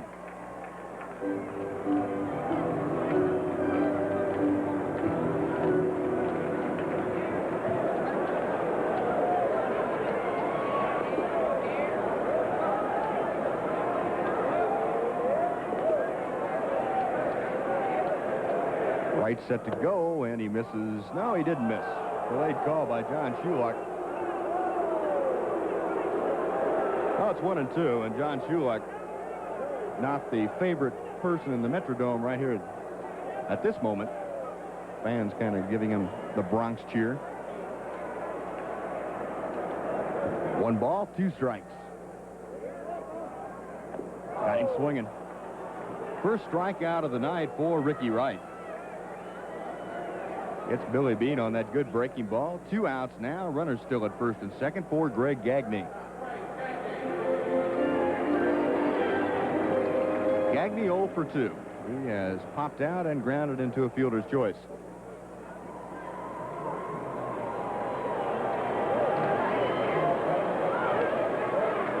Gagne 0 for 4 in last night's ball game, so 0 for 6 at this point in the series. Good pitch from Ricky Wright, strike 1.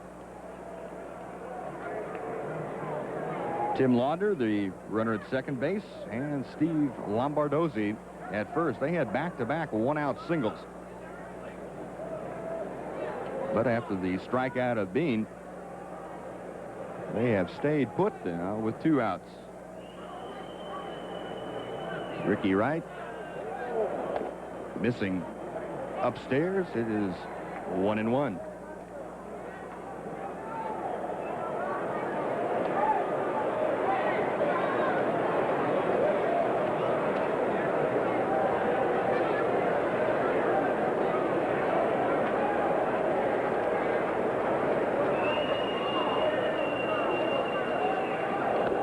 That's outside, and now Ricky's falling behind. 2 balls and a strike to Gagne.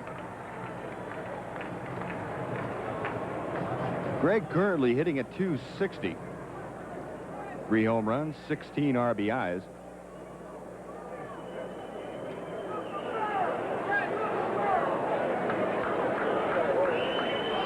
Right set for the 2-1 pitch.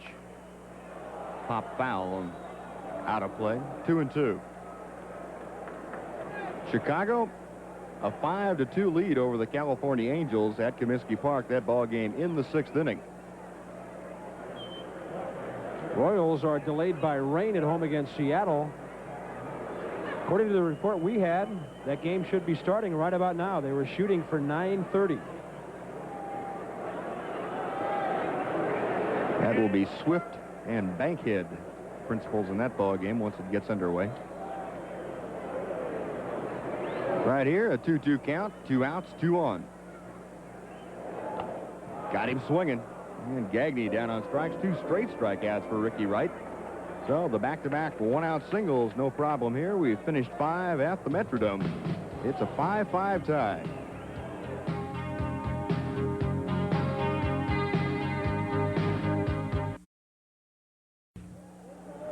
Guests appearing on the Texas Rangers Network receive a Seiko watch from Gordon's Jewelers, featuring Seiko's winning combination of quartz accuracy and unique styling.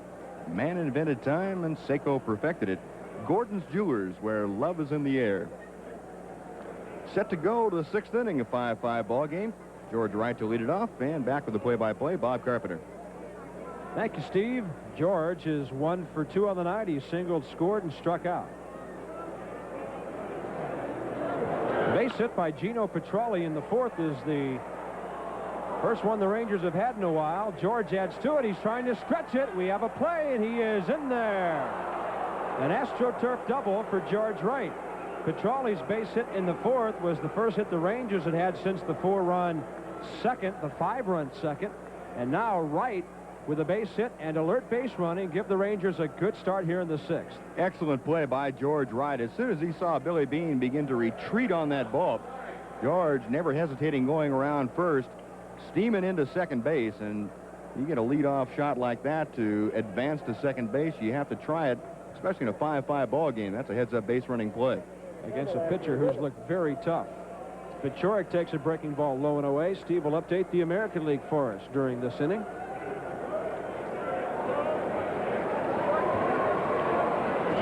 Tom has been hit by a pitch, scored a run, and flied to center. Ground ball, base hit left side. George had to go back to the bag, made sure it got through, and then he went on to third. First and third, nobody out.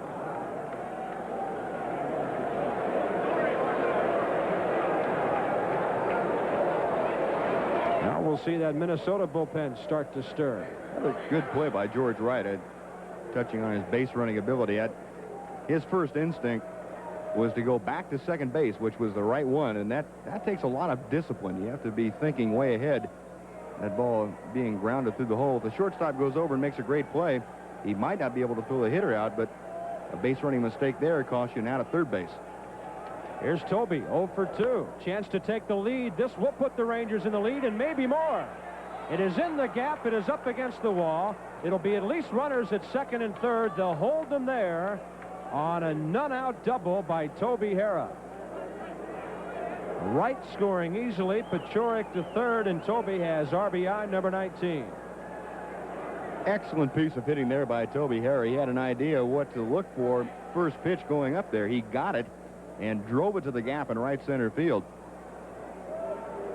So he gets the RBI as George Wright comes in to score. Fastball out over the plate, tailing back toward the middle. And Toby Harrah never even thought about pulling that ball. He was going to the right side the whole way. Pays off there. Nice play by Brunansky off that canvas. Action now in the bullpen. Roy Lee Jackson on the left, and Ron Davis, who has gone from the stopper to a middleman or a setup man now for the Twins. He has had trouble closing ball games, so Ray Miller said, okay, well, we'll try you in a different spot. Gino Petralli is 1 for 2, and if that one's fair, he's 2 for 3. It is a fair ball. 2 runs will score. Ground rule double. Gino Petralli, 3 RBIs on the night for the Ranger catcher. Double, single, double, double, and just like that, it's 8-5. What do we say about this being an interesting place to play? My goodness, you talk about things happening quickly. There have been 4 consecutive hits. This the 4th. Gino Petralli going after the first pitch, a fastball from Butcher out over the plate. Just about thigh high. Good looking swing there. Good extension by Gino Petralli. Ball caroming into foul territory after it hit and over the wall for the ground rule double. Paciorek and Hara scoring. Well, you talk about rain outside. Lightning has struck quickly here inside. Petralli, the 4th of 4 straight hits. Rangers suddenly looking so aggressive at the plate. Some of them first pitch swinging against the right-hander Butcher. I don't think Butcher's thrown more than 6 pitches in the inning, and all of a sudden he's given up 3 runs. Yeah, it might be his final 6 as well. Ray Miller making the slow trek to the mound. Rangers 4 hits, 3 runs already here in the 6th. After Ricky Wright did a pretty good job of getting out of a jam in the bottom of the 5th.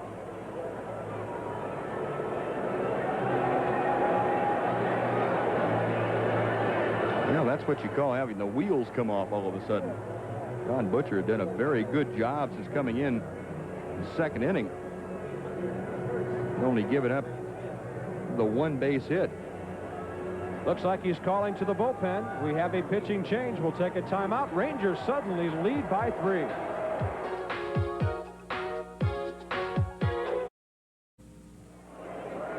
Ron Davis is on for the Twins. Coming sidearm fastball. Curtis tried to bunt it, nothing doing.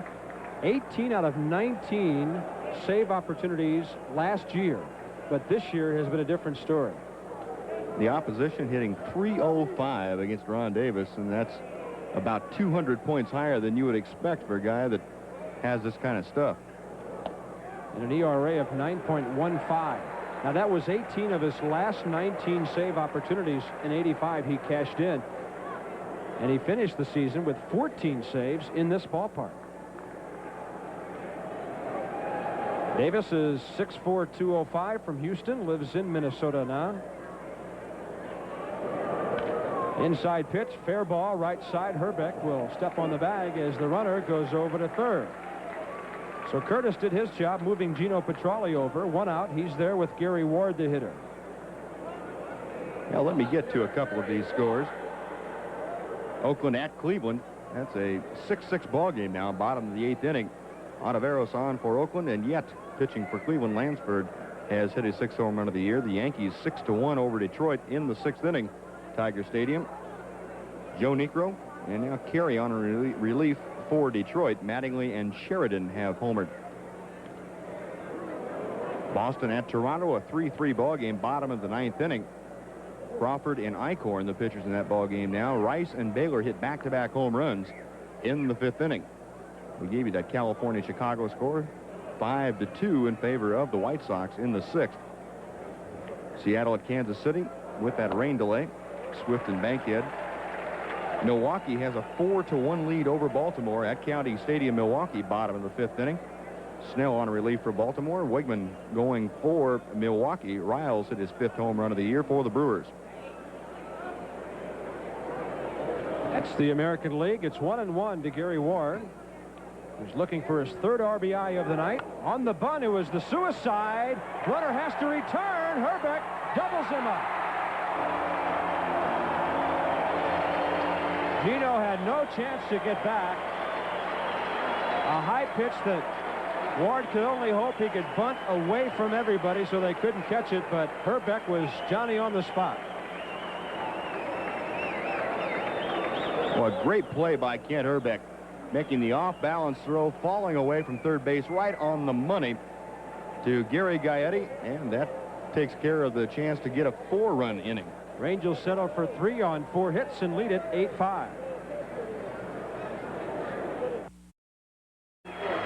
Interesting play, Buzz, to end the Rangers 6th. Now trying to get that 4-run lead. The suicide squeeze put on, and Gino Petralli caught in no man's land trying to retreat. But a great play by Kent Herbeck, taking that pop out in foul territory, and the throw back to Gaetti. Buzz will get those National League scores for us quickly here in the 6th so we can get our scores back to the man they belong. He can update them. That we will. Kirby Puckett coming in while he is Philadelphia at New York tonight. It is 4-3 Philadelphia. Bedrosian and Sisk on in relief for those 2 ball clubs. Carter has hit 2 home runs for the Mets. Chicago at Pittsburgh. Kirby Puckett base hit.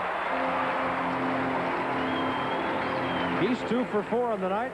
Has now doubled and singled. Scored a run. The Cubs and Pirates tonight. Pittsburgh 6-2. That ball game, top of the 9th inning. Frazier on a relief for Chicago. Win for Pittsburgh. Say has homered for the Cubs, and Bream for Pittsburgh. Montreal at St. Louis 3-1. Montreal, bottom of the 7th inning. That's Tibbs and Porsche. Houston and San Diego underway on the West Coast. Houston put a 3 spot on the board in the 1st inning. San Diego batting in the bottom of the 1st. Nepper and Dravecki. Bass homered for the Astros. And later on, Cincinnati at Los Angeles. It will be Welsh and Honeycutt. Atlanta at San Francisco. Smith and Blue.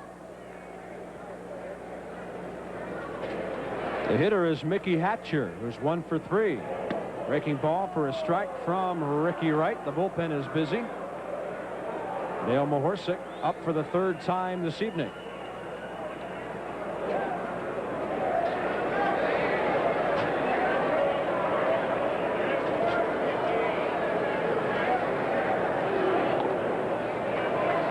Missing high and tight.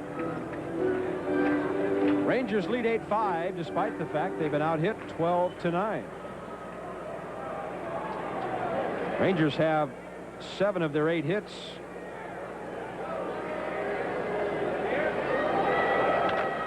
Seven of their 9 hits in just 2 innings.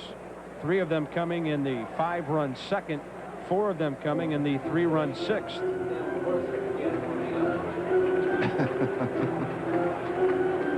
There's Jeff Russell. It wasn't that bad, was it? Just a little bit of self-preservation. That bullpen coach is the only smart one. He's got his shin guards on down there. 1-2 is the count. Breaking ball. Ooh, didn't miss by much. An appeal to the first base umpire, Dan Morrison. Unsatisfied. 2-2 is the count. Mickey Hatcher trying to get on so that Herbeck would be the tying run. 3-2. Last thing the Rangers want to do now is put anybody on free of charge. By the way, numbers 3, 4, and 5 for the Rangers next inning. It'll be our Goodies home run jackpot inning in the 7th. What will the score be?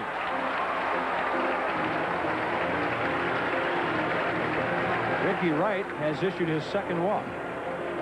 The first man he walked was the first man he faced back in the 3rd. 2 on, no outs. Trouble brewing. Kent Herbeck is 12 for his last 18.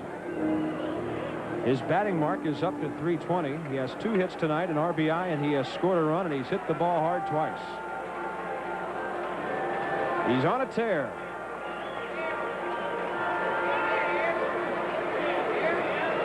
Ricky Wright, like to see him rip one right at Toby Harris.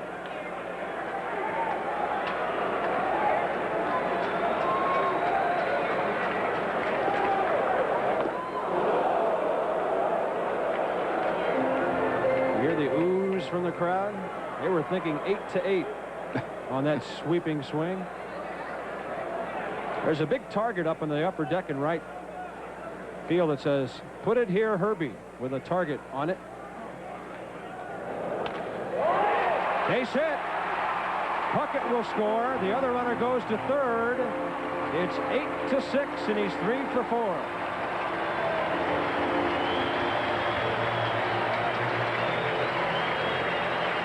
Unstoppable, Kent Herbeck.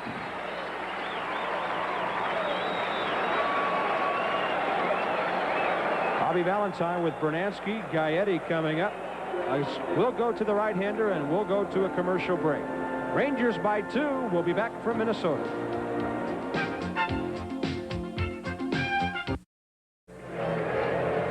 It is now an 8-7 ball game because of this fielder's choice ground ball, and Curtis Wilkerson made a fine play.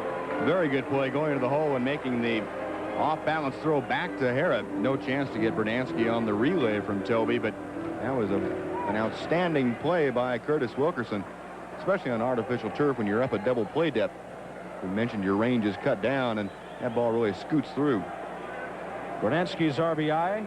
Mahorsic, his 4th appearance for the Rangers. This one's down into the corner, and we may have a tie game. Here comes the relay. They will hold the runner. Gary Ward missed the cutoff man, Curtis Wilkerson, but it came into Paciorek. Runners at second and third and 2 outs. The 14th hit of the night for the Twins.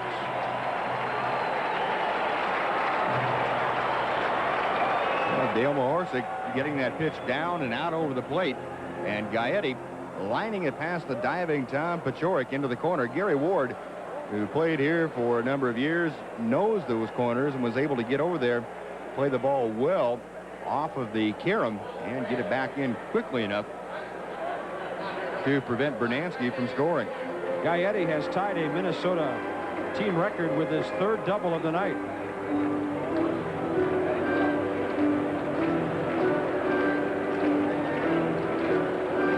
Pinch hitter for the Twins will be Mr. Bush, Randy, who played last night.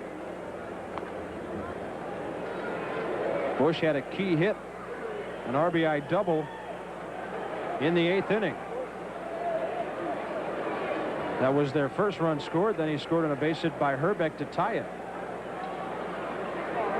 We owe you a station break. We'll do it after the first pitch. 8-7.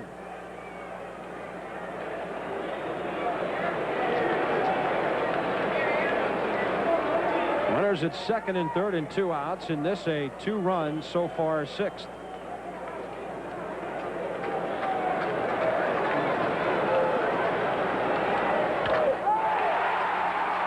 Base hit. Here comes Sierra's throw. They'll hold the runner. Want to correct one thing. There is 1 out here in the 6th, and it is now an 8-8 game.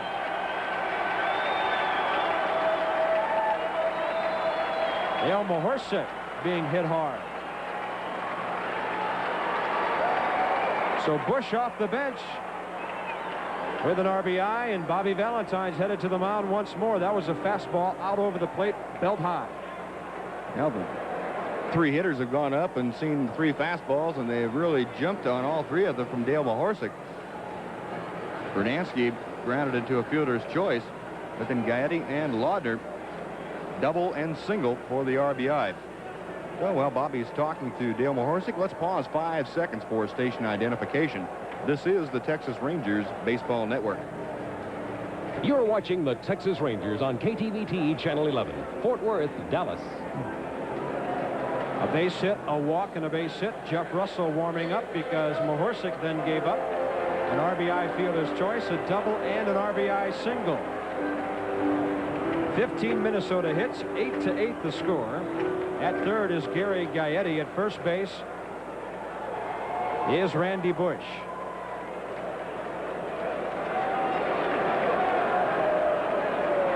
Three Minnesota runs. Rangers got 3 in the top of the inning. Fastball low and in. Dale Mahorsic up from Oklahoma City last week. He is a sinker ball pitcher, but we've seen some fastballs up.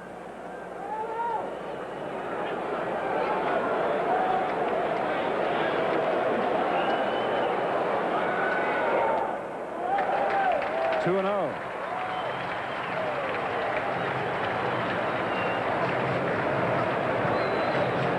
Lombardozzi is 2 for 2 with a walk. He has driven in a run.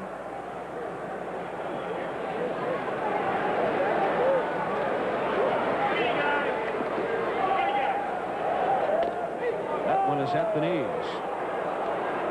Dale is from Cleveland, Ohio. 6'3", 220. Turned 30 years old back in January.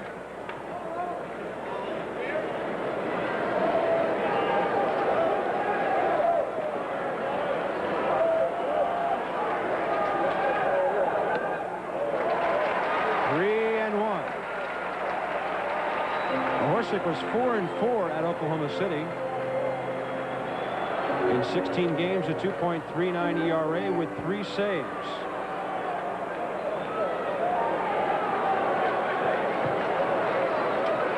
Heap of trouble here. Lead run at third with 1 out. 3-2. Caught the outside corner.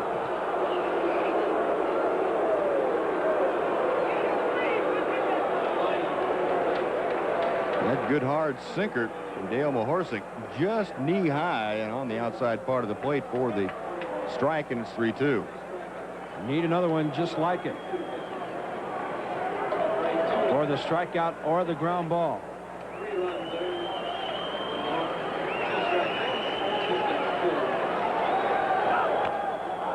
Reaching and getting a piece of it with the runner Bush starting.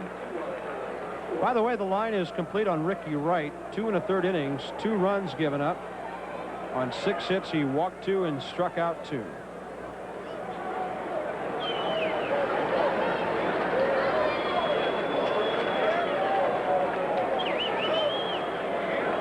Dale Mahorsic once pitched for a team called the Victoria Mussels. Not the kind, not the bicep kind, but the kind that swim. That was an A ball on the island of Victoria up there in British Columbia. And he said the only way to get back to the island after a night game on the road was by ferry. And if they had a long ball game and didn't make it in time, the team would have to sleep on the bus and wait for the morning ferry before they could go back to Victoria, where they played in a makeshift softball stadium. Life in the minor leagues, the lower minor leagues.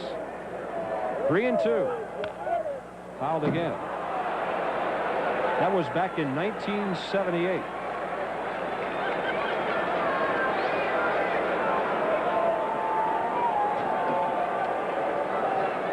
Went to the Toronto organization and bounced around there. Signed with the Pirates organization in 1980. Came to Oklahoma City in 85.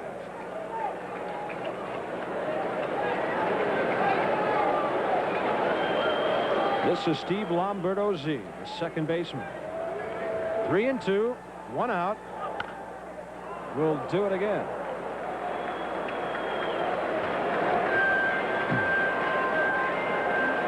"24 hits in the ball game. Almost as many hits as we had strikeouts last night.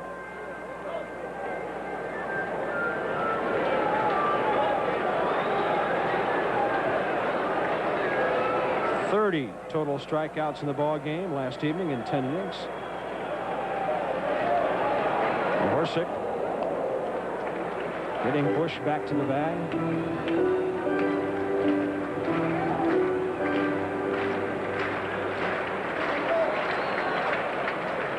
That's Russell standing on the mound down in the bullpen. Well hit, but foul again.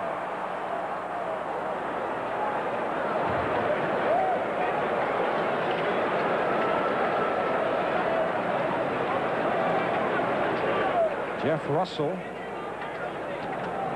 4-1 in starting assignments with the 89ers.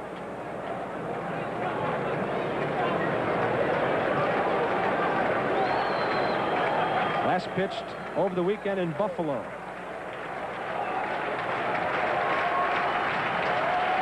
Runner going off first.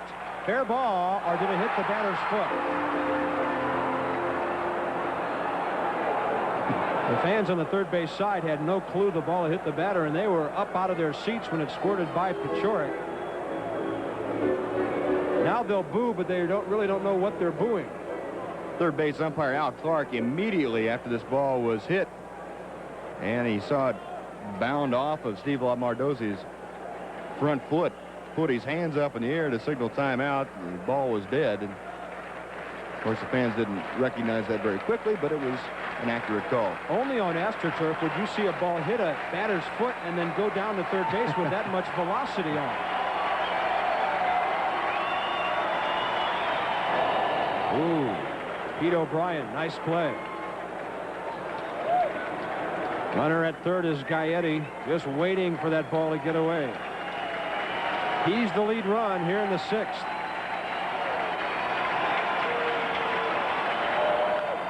Lifted to the left side. Curtis has it. 2 outs. Boy, that's a pretty good job of pitching by Dale Mahorsic. 3-2 count. Keeps throwing strikes. Hitter fouls off 4 or 5, and then he gets him on a weak pop-up. Came back finally with the breaking ball on 3-2 and got Lombardozzi way out in front in a little weak pop-up. Now he deals with a pinch hitter for Billy Beane. It'll be Roy Smalley.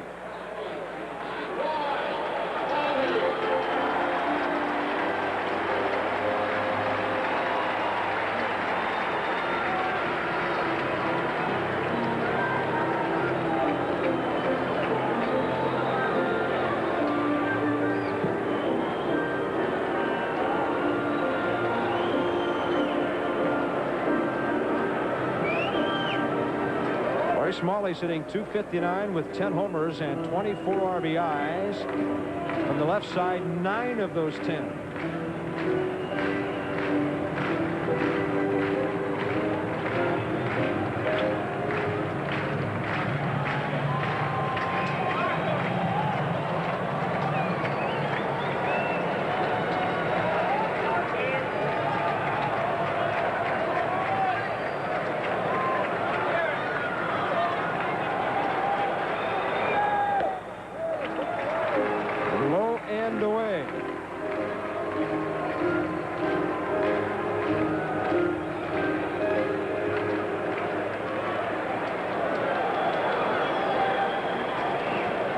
Smalley has 1,299 career hits.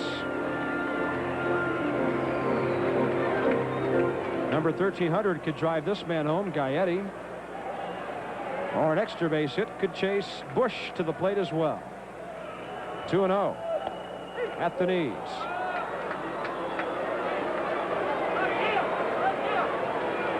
Charlie Huff against Alan Anderson tomorrow night. Anderson is just up from AAA. There's that sinker again, 2-2. It's a tough pitch to lay off, Buzz. I guess similar in concept to that old split-fingered fastball that is a strike, at least until you swing. That's a very effective pitch for a right-hander against a left-hander if you spot the ball well, because the left-hander has a tendency on the pitch inside to give up on it. You have a chance to nip the inside corner, and the ball, of course, outside, moving down in a way, and very difficult to get underneath it and lift it in the air. Here's the 2-2 runner starting off first.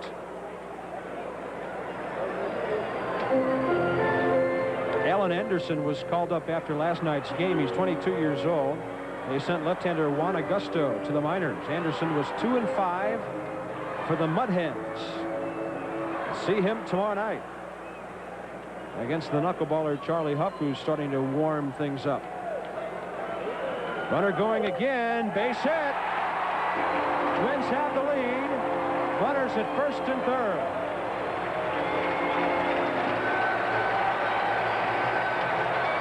It's a 4-run Minnesota inning, and the Twins lead it 9-8 on their 16th hit of the night, and their 4th of this inning, 5th of this inning.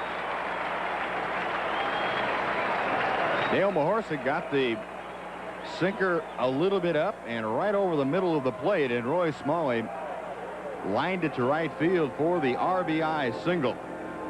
Another pitching change. Bobby Valentine to the mound again, back with Minnesota on top by 1.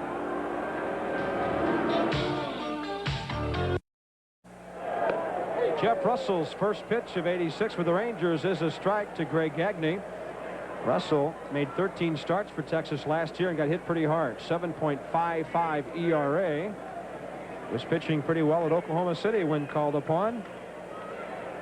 Because of Mike Mason's injury, he was 4-1 there. Said he didn't really expect to pitch tonight, Buzz, because he threw 145 pitches at Buffalo Saturday for the 89ers. Could be a situation where this would be his normal day to throw in between starts.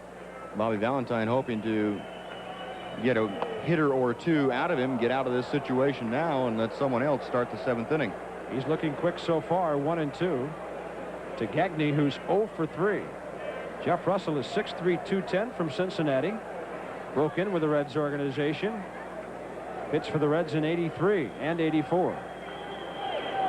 Breaking ball fouled off.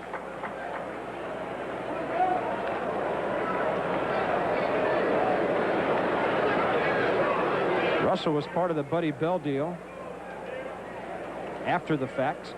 Came to the Rangers last July, completing that deal.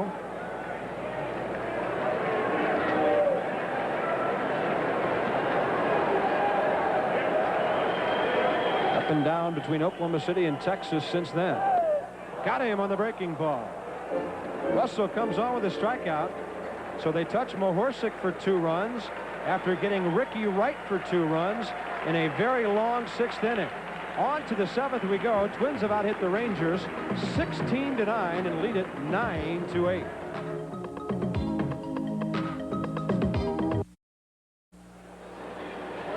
Changes for the Twins in the 7th. Going to left field is Randy Bush. And the new catcher is the man who started last night, Jeff Reed. There's Bush, and there is Reed behind the plate. And as the Rangers come up in the 7th with Pete O'Brien leading off, it's our Goodies home run jackpot inning. $2,000 at stake this evening. If a Ranger can jack one out of here in the 7th, Pete O'Brien will be hitting for Harry French of Prairie Grove, Arkansas. A-F-R-E-N-C-H. Against Ron Davis. You don't think Pete would hit one out and tie us back up, would he? We'll find out. I know he'd like to. In a seesaw ball game, Davis works off the stretch. O'Brien takes a breaking ball low. By the way, I want to correct one thing. Mohorsic charged with 1 run. Ricky Wright giving up 3 runs in that inning. A man he left on base was retired at second, but on the fielder's choice, he is still charged with a man who reached and eventually scored.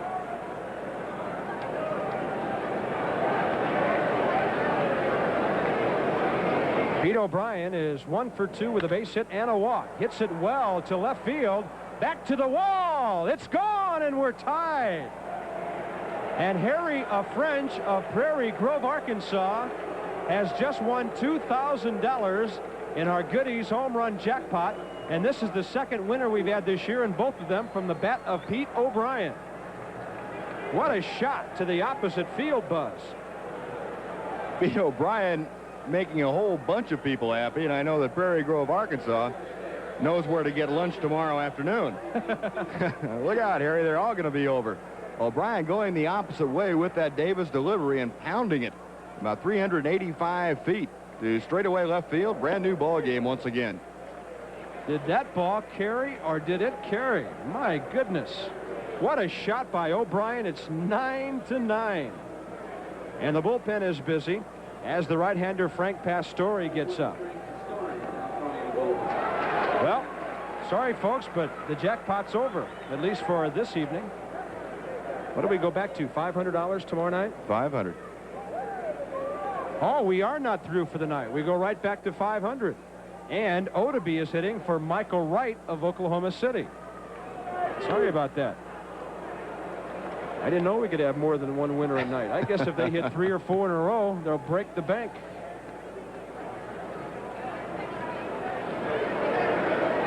Odeby has hit 8 this year. Tell you, hitting 2 or 3 in a row in this ballpark is nothing out of the ordinary. This one is foul. 1 and 2. Well, let's see. It was way back in Baltimore, I think, that Pete O'Brien won some money for one of our fans. Maybe that was in Toronto. I think it was Toronto. It was on Tuesday, April 22nd. Thelma Adolph of Sherman, Texas, won $800. And there's a strikeout. As Odeby is caught looking, he's 0 for 4. First strikeout for Ron Davis. And here, nearly 2 months later, Pete wins $2,000 for one of our fans from Prairie Grove, Arkansas. Now Ruben Sierra is hitting for John Irby, I-R-B-Y, of El Dorado, Arkansas. Yeah, they thought they were going to trick me, and I was going to say El Dorado. You know who's from El Dorado? Who's Lou Brock. El Dorado, Arkansas, huh? Yep.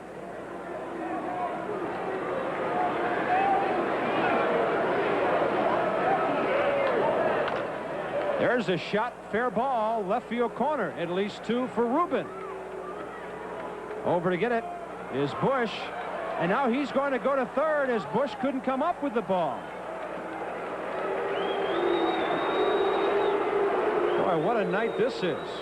It'll probably be a double and a Minnesota error, their second of the night. Ruben Sierra just going out and slapping the ball down the left field line. A good job of hitting by the young man. And Randy Bush going over into the corner, trying to come up with the carom, has a trickle off the end of his glove. That's all Ruben needed to see, going around second base and into third, and that's a big play in this inning. Double and an error. Minnesota's second boot of the night. And George Wright is hitting for Glenn Lowry of Mesquite, Texas. Rangers now have a chance to take the lead. 9-9, 27 hits in the game. That was number 11 for Texas. Boy, this is something. Dropped it below George's bat. 1-1. That homer by Pete O'Brien was the 4th this year, given up by Ron Davis.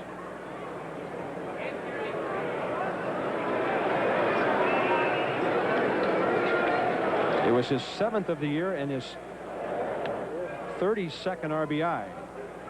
Pete O'Brien has 3 RBIs this evening. I think we'll be waiting till the very last out, Buzz, to pick our true value player of the game tonight. I think we better, yes.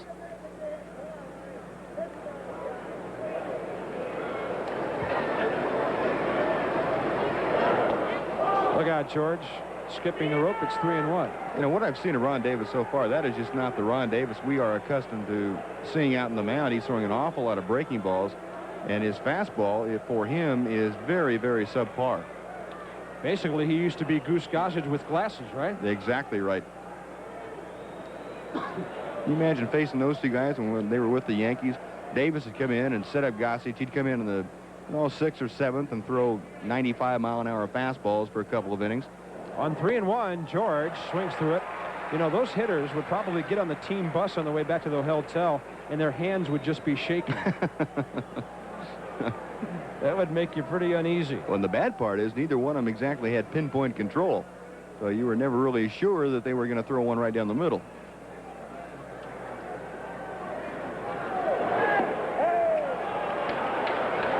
George gets a pass. First one issued by Ron Davis. Ray Miller is out of the dugout. And it looks like Davis will be history. Tell you, there's going to be a heck of a water bill here tonight for the pitchers taking showers. To the bullpen he goes. Davis is gone. We'll be back. It's 9-9. Please don't go away.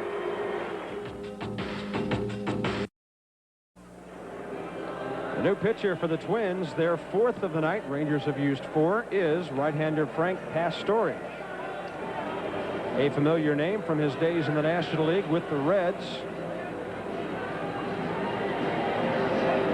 Pastore has done a good job coming in out of the bullpen. His first save against Kansas City the other day was the first save, as we mentioned, since way back in May 9th to be exact.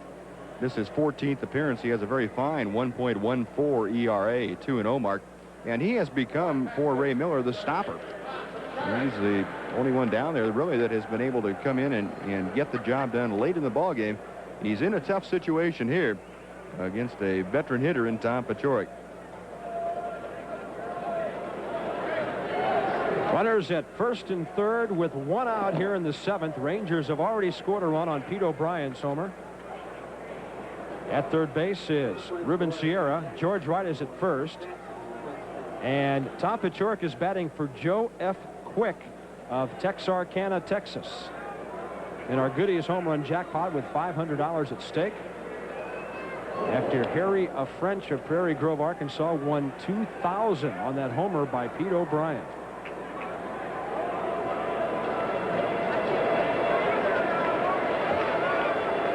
By the way, all the scoring here was the first home run of this game and the first of the series here at the so-called Homer Dome.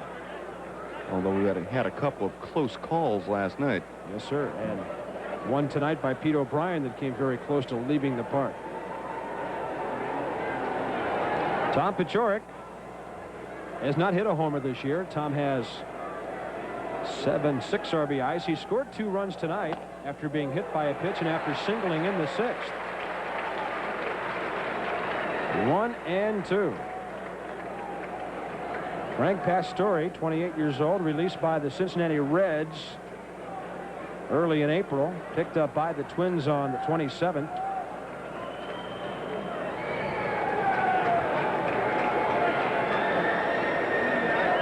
Look out, Tom.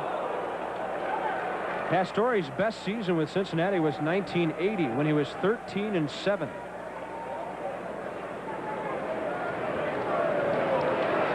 Well, if it was not started before, this got Tom Paciorek's heart beating quickly.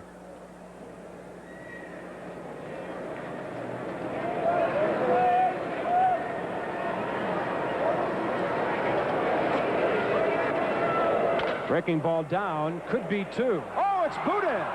And the Rangers take the lead 10-9 on a boot by the shortstop, Greg Gagne. That is one of those balls on artificial turf that about the 3rd hop really comes up on you. You get the overspin. The ball off the bat of Paciorek had that overspin. And it's usually the 3rd hop. You count them here. That's 2. And the 3rd one. 3rd one came up and went off the heel of the glove of Gagne. Looked like a potential double play ball. But it was not to be. There's just not a whole lot you can do there. Anticipating is great, but one of the reflexes just have to be so superb to be able to come up with that ball cleanly. It's almost impossible. Now runners at first and second. The hitter is Toby Harrah. They have given an RBI. Yeah. Tom's 7th of the year, first of the night. Should have been an ending inning double play. There's a base hit to left. Will they send the runner, George Wright? They will. Here's the throw. It's way high. The other runners will all move up unless they get him at second. No. Toby is in safely, and it's 11-9. Aggressive coaching by Tim Foley at third. A base hit for Toby. 2nd RBI of the night. He takes 2nd on the throw. The ground ball through the left side, and Tim Foley had no intention of stopping George Wright coming around 3rd. They go ahead and take a shot, and the bad part about it was the throw from Randy Bush missed everybody, the cutoff men, and by the time it got to catcher Jeff Reed, Toby Harrah able to slide safely into second base, and that's giving the opposition an extra base when you don't need to. Gino Petralli is batting for Mrs. W.A. Sears of Arlington in our Goodies home run jackpot. What a wacky inning this has been. Home run, double, and an error. Walk, shortstop error, base hit, and everybody moving up on the throw. Gino's had a good night. He's 2 for 3, has driven in 3 and scored a run. Been on base 3 times. Pastore low with the breaking ball, 2-0.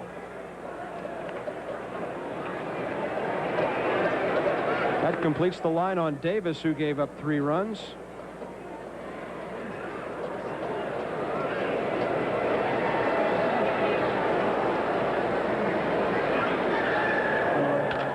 Gino hits a fly ball to left center.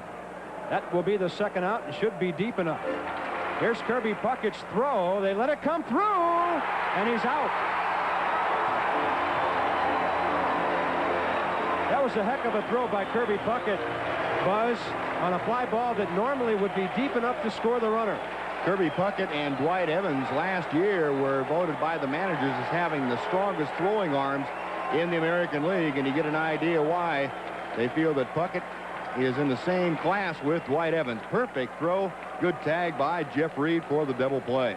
Rangers pick up 3 runs and lose a man at the plate. 3 hits in the inning. 7th inning stretch time in Minnesota. Texas 11, Minnesota 9. Here's the defensive play of Kirby Puckett. We saw him jump up off the turf and get his footing. Tom Paciorek bearing down on the plate. Throw there in plenty of time. And the tag by the catcher, Jeff Reed. And wouldn't you know it, Kirby leads off the Minnesota 7. Puckett's 2 for 4 tonight. He scored 2 runs. This little guy can beat you in so many ways. Hitting against Jeff Russell for the first time. 28 hits in this game, 20 runs, 11 of them belonging to the visiting Rangers. And there's a strike on a breaking ball inside corner.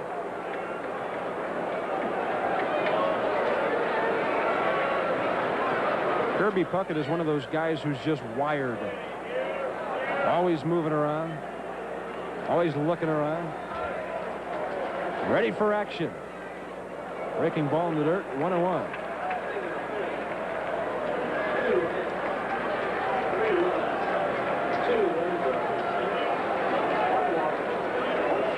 What a night.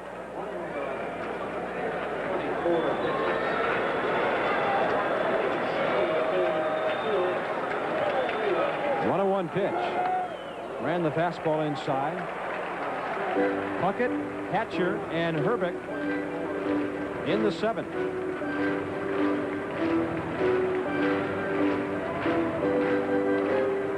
Jeff Russell.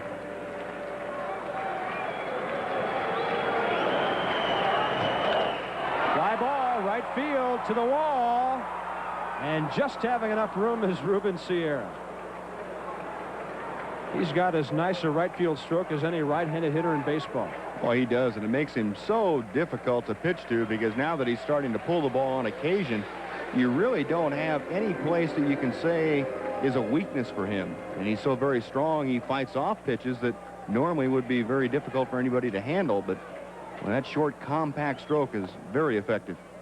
Russell has retired the 2 he has faced, and now he's ahead of Mickey Hatcher, who is 1 for 3, scored 2 runs. 3 Minnesota errors have helped the Rangers tonight.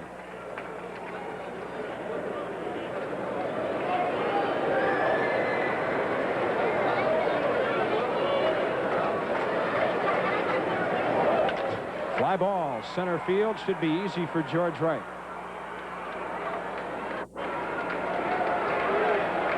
Mickey Mailer went 2 2/3. Ricky Wright went 2 1/3. Mahorsik went 2/3. And if everything works out okay, Russell would have to go 3 1/3 to nail this one down. Here's Hrbek, 3 for 4 tonight with 2 RBIs.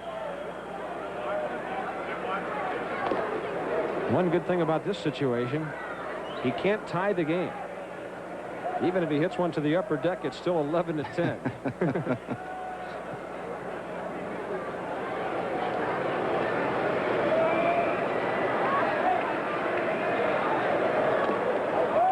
This one away. Hrbek is now 13 for his last 19 at-bats. A base hit here, and that would be a 700 clip over 20 at-bats. There's a good running fastball, 1-2. Ken Hrbek is a local boy.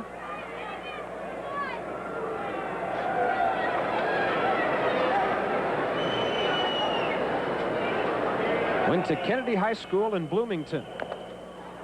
That's why he's so good. He grew up right near the old ballpark down there. Probably spent some time over there. Had his best major league season in '84 when he hit .311 with 27 homers and 107 RBIs. He has 100 career home runs in the big leagues. In just over 4 seasons. 2-2.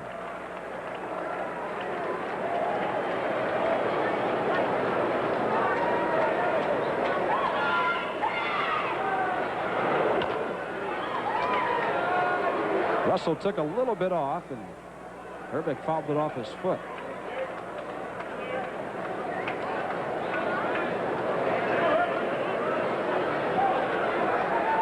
Jeff Russell, with that 4-1 record at Oklahoma City, had a 3.95 ERA. I think Bobby would be happy if Russell could get the Rangers into the 8th, because he threw so many pitches on Saturday for Oklahoma City. in a ball game at Buffalo, better than 140 pitches.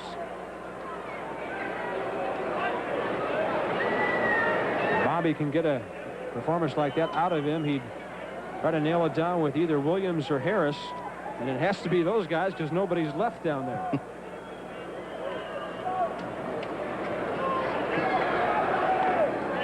That one running away, 3-2. Well, you don't want to walk him and then pitch to Brunansky, who is on deck representing the tying run. This one's out of here by a mile, but it's going foul.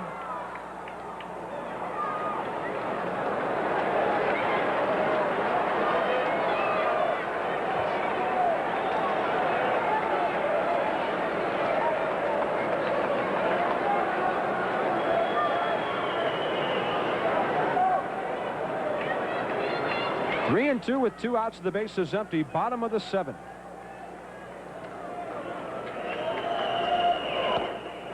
And there's the walk. First one issued by Russell. Only the third issued by Ranger pitching tonight.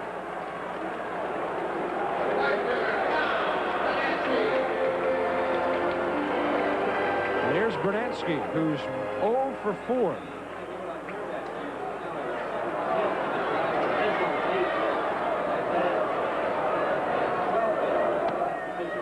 Challenging him with a fastball for a strike. Brunansky drove in a run with a fielder's choice grounder in the 6th and then later scored.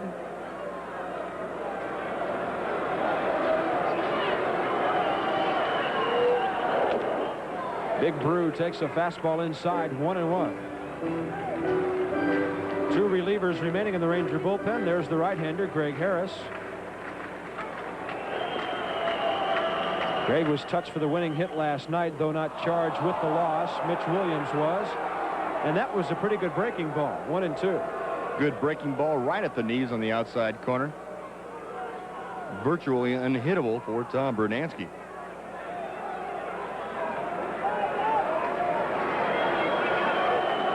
Jeff Russell from Cincinnati broke in with his hometown team in '83, where he was 4-5. Won 6 games for the Reds the following year, but lost 18. Left side, Curtis Wilkerson wants it. How about that? A scoreless inning. The walk, they leave a runner. The Twins have stranded 8. On to the 8th we go. Top of the order for the Rangers, who lead it 11-9.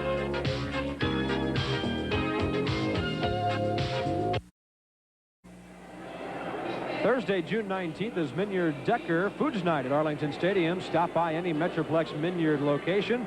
Pick up your complimentary tickets for the Rangers game. Yes, those are complimentary tickets.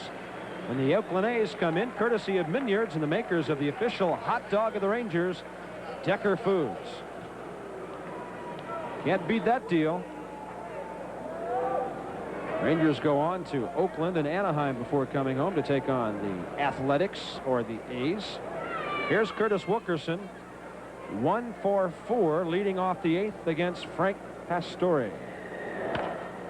Fly ball left side, playable for Bush.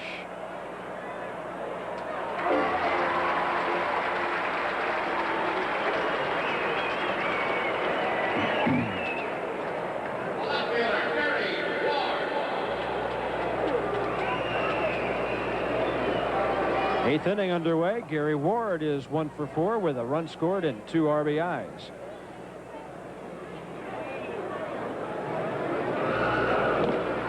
Up high, Pete O'Brien and Gino Petralli have 3 runs batted in each this evening.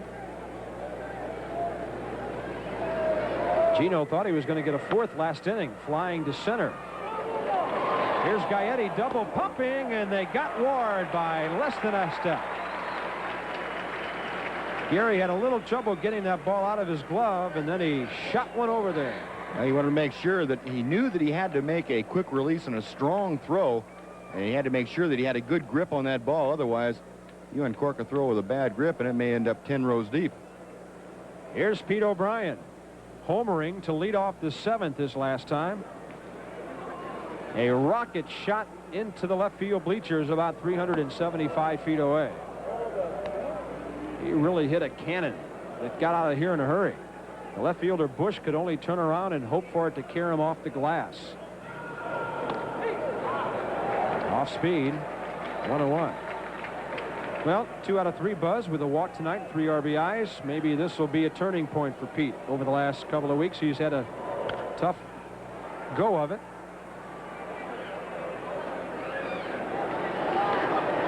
And the kind of guy Pete is, too.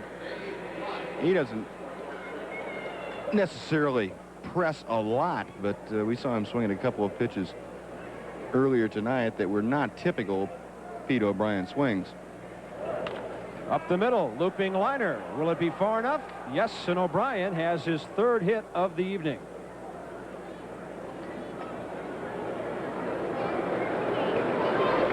Now he's been on base 4 times. This is the guy you have to feel for. There is no reason that Odobe should be in this ball game hurting like he is, but Bobby had to call on him in the 1st inning when Pete Incaviglia went out re-injuring his knuckle, and Odobe's 0 for 4, and he's really struggled having to run down the first baseline a couple of times. You get a good idea there, too, about how difficult it is for Odobe to shift that weight onto the front foot. He virtually is a one-legged hitter right now. I tell you what, though, the little guy will do everything he can to help the club.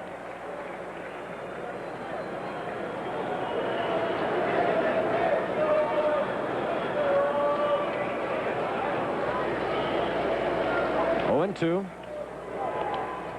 That's a wild pitch, and moving on easily to second base is Pete O'Brien. That one bounced way out in front of the plate.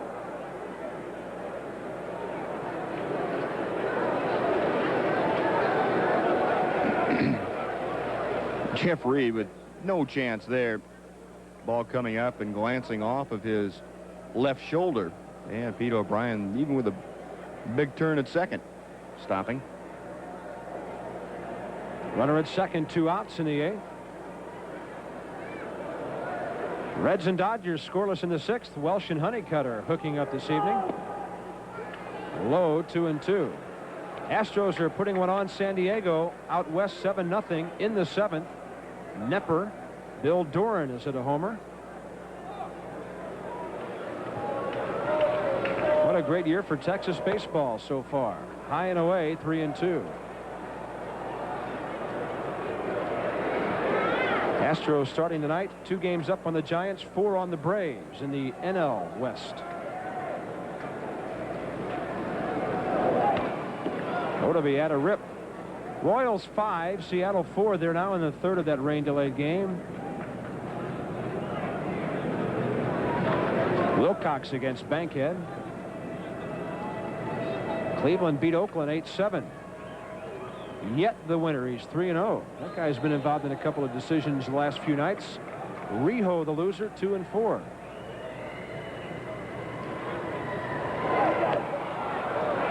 Odobe draws a walk.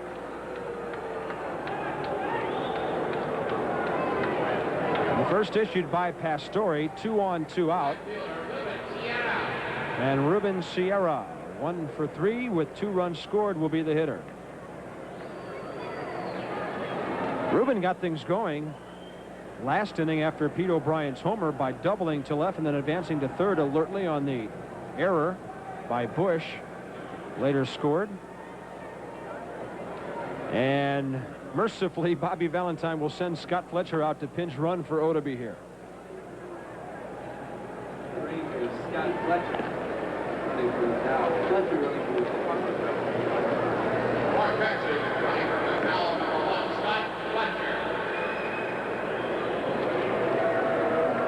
Scott is a good runner. He could score on a gapper here. I guess we've seen everything here at Buzz tonight except for a triple and an inside the park home run. Yeah, I can't think of too much else we haven't seen.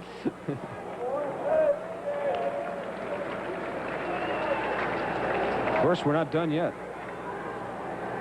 Brewers beat the Orioles tonight 6-3 behind Wegman. McGregor the loser.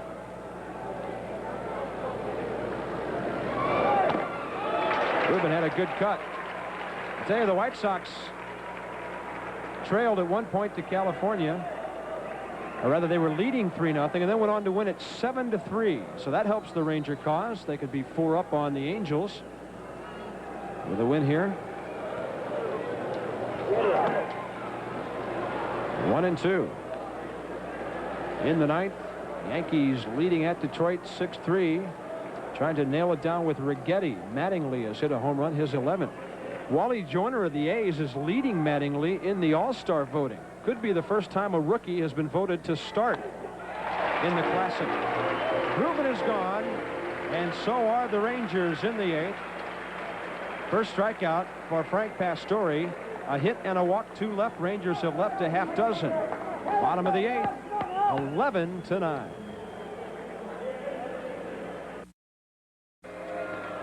You've been wondering all night who that man is behind the plate sitting there. That's the PA announcer, Bob Casey, with his headset there.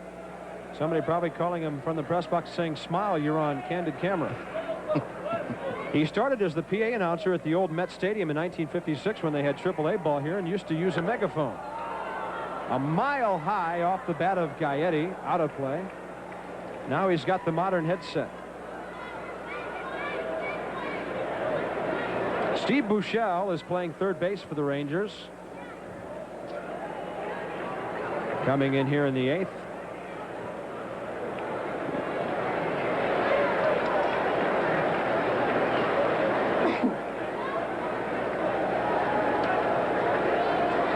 Gaetti, 3 doubles tonight, tying a Minnesota team record. He's 3 for 4. He scored 3 times.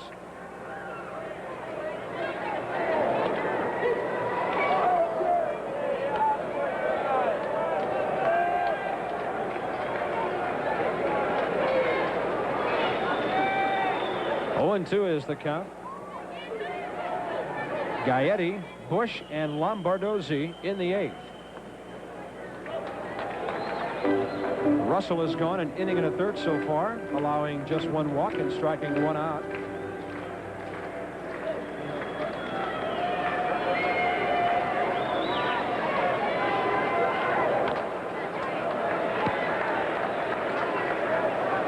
Rangers are 13-12 on the road. Twins are 13-14 at home.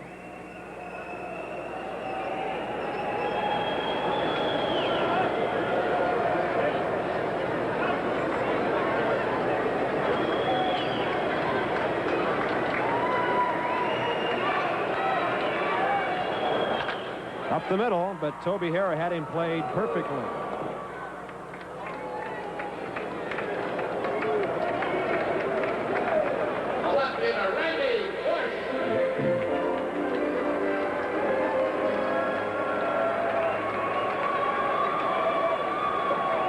Randy Bush makes his second appearance at the plate this evening. He singled, drove in a run in the 6th.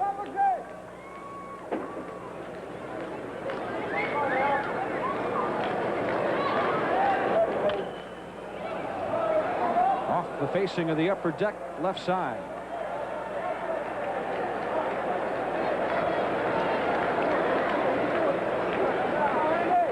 Rangers got 5 in the 2nd, 3 in the 6th, 3 in the 7th. Twins with 1 in the 2nd, 4 in the 3rd, 4 in the 6th.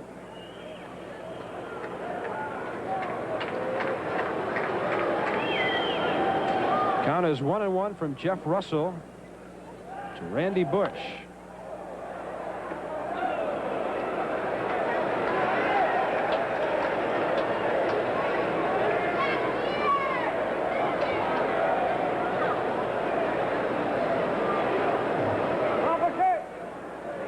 Texas 6 games over 500.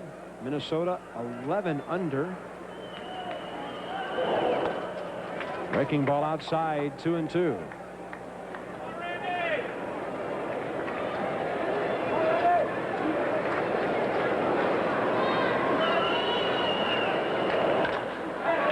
That should be 2 bases to left field. Ball will squirt to the wall away from Gary Warren. And Bush is 2 for 2. They've got 4 hits out of that number 6 spot in the batting order tonight. Randy Bush doing a good job of hitting there. He got a pitch up and out over the plate, went right with it, and lined that into the corner down the left field line. You saw where the target was set by Gino Petralli. Wanted to come inside, and Jeff Russell had that fastball tail back out over the plate. And Randy Bush took advantage of that very quickly. Minnesota has tied its season high with hit number 17. Now we do have as many hits tonight as we had strikeouts last night. Greg Harris starts to warm. 30 hits between the two clubs.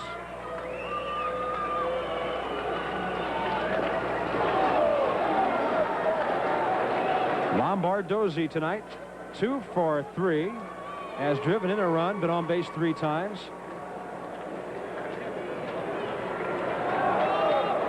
We owe you a station break. We'll do that momentarily. Chopper to the right side. Pete O'Brien wants this one for himself, plays the big hop and steps on the bag as the runner moves on to third. 2 outs, man there. We'll pause 5 seconds for our station identification. This is the Texas Rangers Baseball Network. You're watching the Texas Rangers on KTVT Channel 11, Fort Worth, Dallas. Bob Carpenter and Steve Busby on a long, very entertaining night of baseball here in Minnesota. Ball game about 3 hours and 22 minutes old. And the hitter is the catcher, Jeff Reed. Reed had an RBI base hit in the 6th. They had 2 men. Well, Smalley had the RBI base hit, and then Reed replaced him.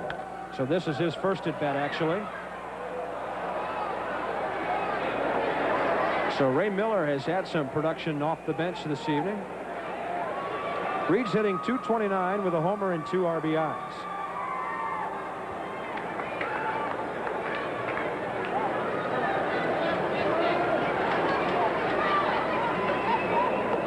Breaking ball on the corner. 30 hits, 20 singles, 9 doubles, no triples, 1 homer tonight. You know, this sounds like Joe's Bar and Grill against Mike's Supermarket in softball down at the corner on a Tuesday night. Sunday afternoon beer league. That's right. 1-2. Our stat man says there have been 17,000 pitches thrown tonight. I think he's exaggerating just a bit.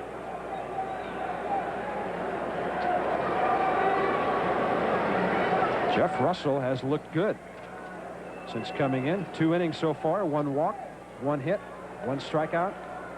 Man at third, 2 outs. Threw the bat at it, got a hit, and it's 11-10. Well, that's another thing we haven't seen until now.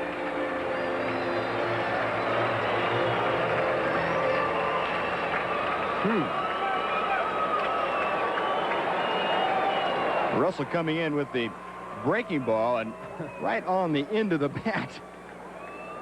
Jeff Reed, that is getting sawed off because he had about 2 inches of bat left in his hand when he got down to first base. And that's going to do it for Jeff Russell tonight.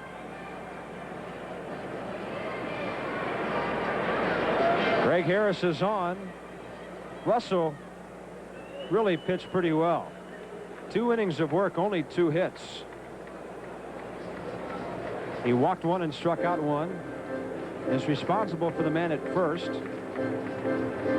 Came on in the 6th. Rangers got 3 runs in the 7th, so he could be a winner. And it's up to Greg Harris. Well, it's important for the Rangers and for Greg Harris that Greg come in and be able to shut down the Twins, because 3 times tonight the Rangers have had the lead. Twice they have relinquished it. And now they have a chance with an 11-10 lead here to get things done in the 8th inning and hopefully take care of it in the 9th.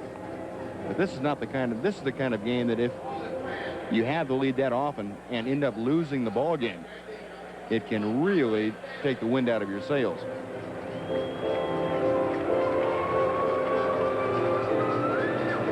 Greg Harris is appearing in his team-leading 28th ball game. He has 10 saves, 3 and 6, 3.12 ERA. In 43 and a third innings, Greg has struck out 33 and walked 16. The man with a big curveball. Now that he is in there, we will have a pinch hitter for Minnesota. They will bring in Andre David, a left-hander, to pinch hit. On June 29th of '84, in his first major league at-bat, on a 1-2 pitch from Jack Morris at Detroit, he hit a home run.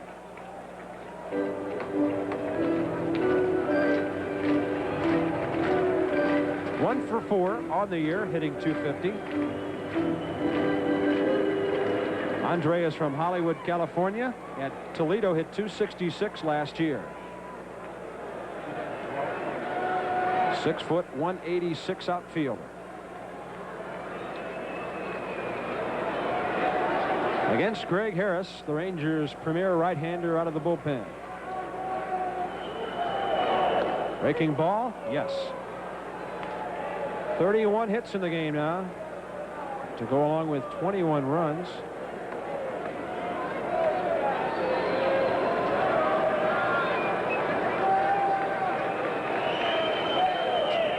Fastball, he turned on it into the crowd, 0-2.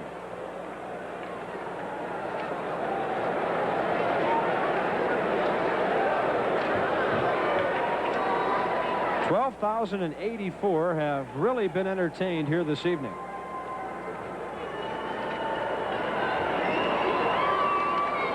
And it's not over yet by a long shot.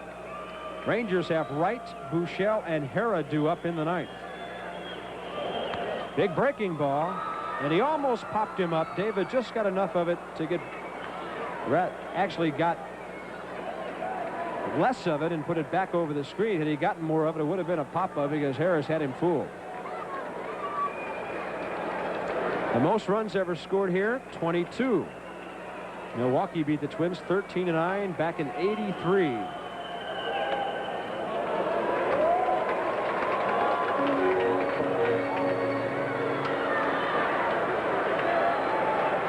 Only one round tripper hit in the Homer Dome this evening.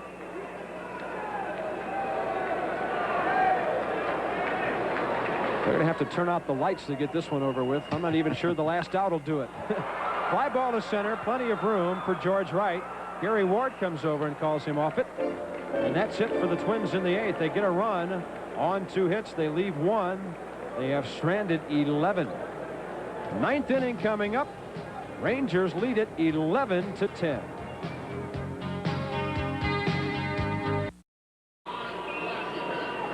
As we go to the top of the ninth here at the Metrodome, the Twins have a new shortstop. He is Ron Washington on your left. The final bench player available to manager Ray Miller. Unless Keith Atherton, the pitcher, can play somewhere out there. Or Roy Lee Jackson. It's a night when the rosters have been utilized.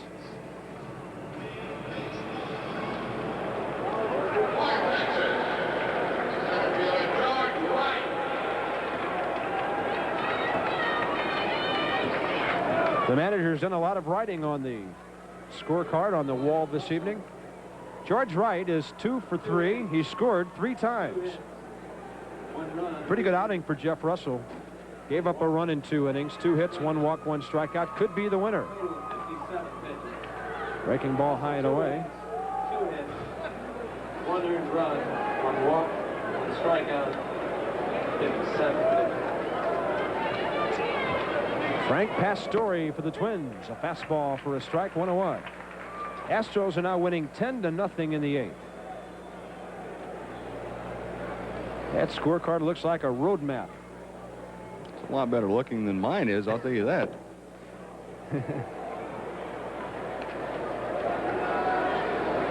Vida Blue pitching for the Giants tonight. They have a run lead over the Braves out west in the 6th. KC 5-4 in the 4th. leading the Mariners. And to left field, Bush grabs the looping liner from George Wright. Steve Buechele replaced Tom Paciorek at third base last inning and will have his first at bat of the night. Boo is hitting .255 with 8 homers and 18 RBIs.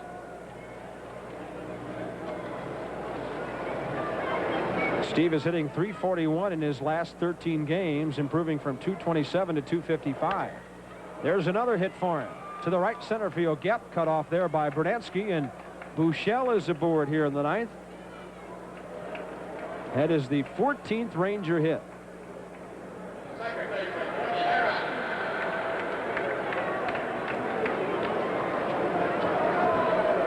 Toby Harrah.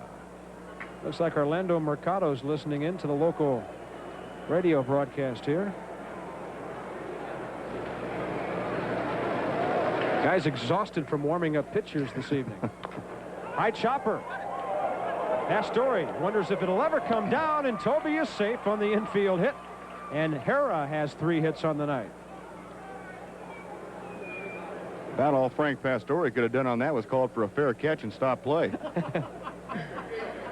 He had no chance. That's the most helpless feeling in the world. Ball bouncing right off the plate. And Toby just kind of sauntering on down to first base. One of the shorter base hits in Toby's career, I think. 3 for 5. Good night for Toby, who came in hitting .198. Another guy who's had a good night is Gino Petralli with 3 RBIs. There may be another 1 or 2. That one is into the corner. At least 1 run will score. They will send Harrah around third. Gino's at second, and the Rangers lead 13-10. 5 RBIs for Gino Petralli.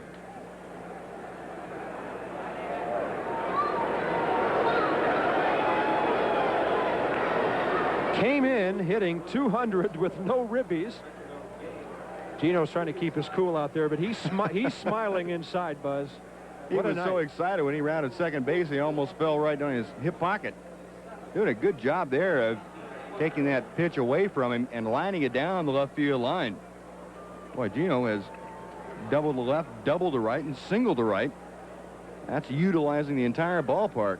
Well, Gino, quite an evening, and he's making the most of his opportunity to start this ball game tonight. And remember, he almost had another RBI on a fly ball to center field when they gunned out Tom Paciorek at the plate. Gino has been on base 4 times.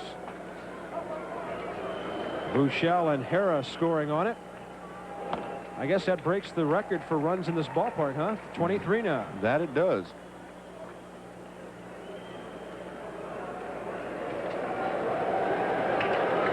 Roy Lee Jackson, the right-hander. I can just imagine what's going through Roy Lee Jackson's mind right now. He says, please don't get me in this ball game. A 13-10 game in the 9th inning. I want no part of that. Curtis Wilkerson is 1 for 5. Batting for the 6th time here in the ninth. Shot to the right side. Hrbek, what a stop. On to the pitcher. They drop the ball, and the runner is safe. Curtis's speed had a big influence on that play. What a nice play by Hrbek. Runner is on to third, by the way. They give him a hit. An outstanding play here by Kent Hrbek. Diving as far as he could to his right, and then the underhand toss. That really is almost an impossible play. Pitcher and runner and ball getting there at the same time, and that's something you hope never happens, because that's when you get an injury. The throw, if it's a little bit high and you're stretched out like that and the runner comes right up your back, you're really in trouble as a pitcher. But fortunately, no injury situation there, and the base hit for Curtis. Pitcher getting there at the same time with his runner. He doesn't have time to circle and then hit the bag at an angle. He's coming straight for the bag, and thus the collision course. And he took his eye off the ball to look for the sack. That's when he dropped it, but Curtis had a hit anyway, and looks like Mr. Jackson will get in this ball game, Buzz. Well, one of those ball games when, you know, it's 13-10. A lot of crazy things have happened tonight, and quite honestly, the Twins have made some of their own trouble with the 3 errors this evening. And you get a team on a roll. We saw this in Cleveland in the 19-2 ball game. When the Rangers get something going, and it's true for most ball clubs, it is pretty difficult to stop them. And right now, Ray Miller, knowing the explosiveness of his ball club offensively, says, all right, it's 13-10. We're only down by 3 runs. Let's see if we can stop them right here and give our club a chance to come back. And we've already put many runs on the board, 4 in each of 2 innings. So it's not over yet. We'll be right back here tomorrow night at 7:30 Texas time. Charlie Hough will be looking for his 6th win of the year against only 2 losses. He will be opposed by the youngster just called up from Toledo, Alan Anderson. Hope he can join us. And then a reminder, we'll head for the West Coast on Thursday, a day off. We'll televise from Oakland Friday and Sunday.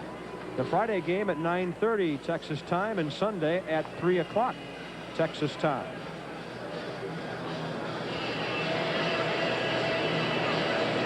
Roy Lee Jackson making his 5th appearance of the year. No record, 3.18 ERA. He's pitched 11 innings so far, struck out 5, walked 2.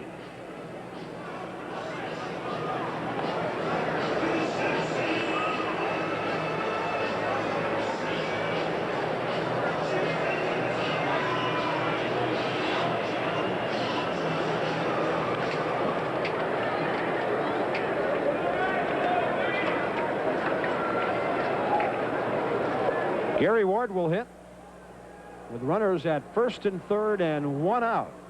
2 runs in. Rangers lead it 13-10. They now have 17 hits to Minnesota's 18. Most hits were recorded by both clubs in the first game. 42 wins in Oakland, April 27, 1980, and 42 hits in the Gary hits it high and far to center field. Way back there is Kirby Puckett. It'll be deep enough to score the run. Coming home is Gino Petrelli. Buechele scored ahead of him on the hit. And it's 14-10. Gary Ward getting his 3rd RBI of the night.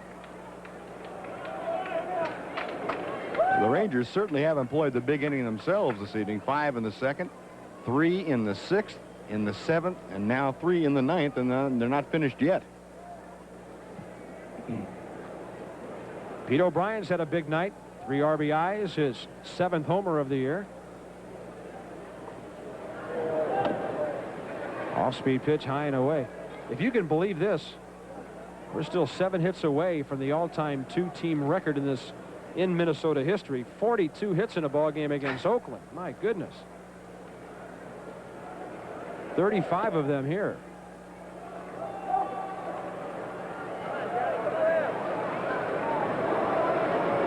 Pete O'Brien came in hitting .289, 0 for 16, and now he's 3 for 4 tonight. He has also walked. Pete's had a base hit to right, a homer to left, and a base hit up the middle. He's used the ballpark.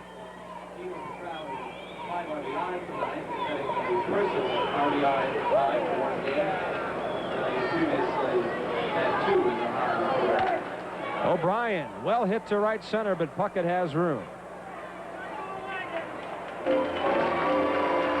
In the top of the 9th, Rangers get 3 runs on 4 hits. They lead 1. They've left 7. Bottom of the 9th, top of the order for the Twins, 14-10 Rangers.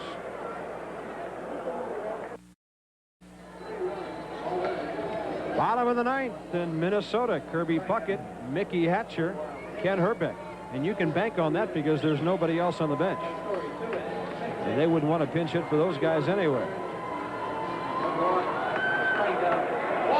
He's telling his mom, well, Mom, they're not all this long.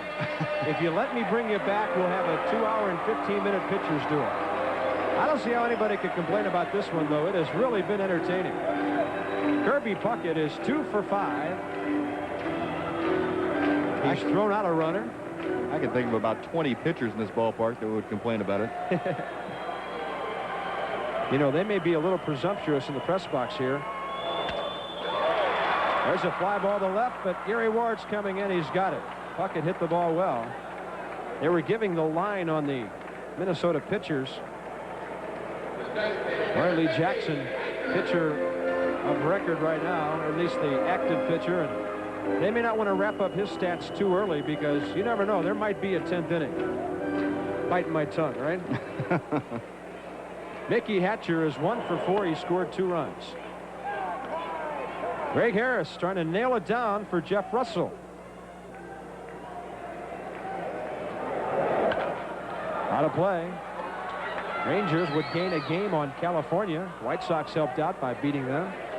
Looks like the Chicago ball club is starting to come back. They had a weekend sweep of the A's. Up the middle, Gray couldn't reach up to glove it in time. Hatcher has his second hit.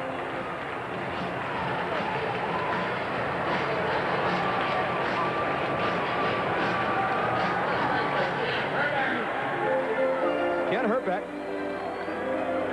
unstoppable. Last night, 3 for 3 with 2 walks. Tonight, 3 for 4 with a walk, 2 RBIs. He has scored a run. He's got the batting mark up to .324. He's as hot as anybody in the league right now.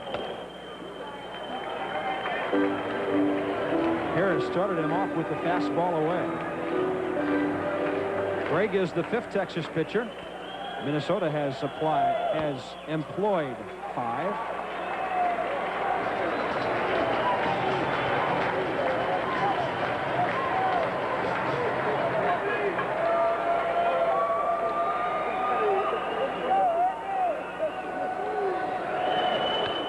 Had a good rip.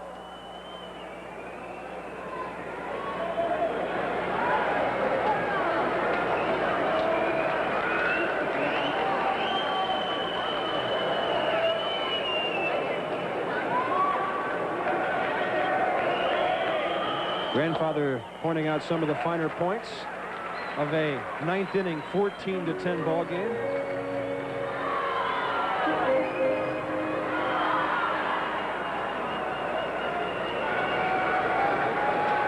Curtis Wilkerson is behind second base as they play the Herbeck shift.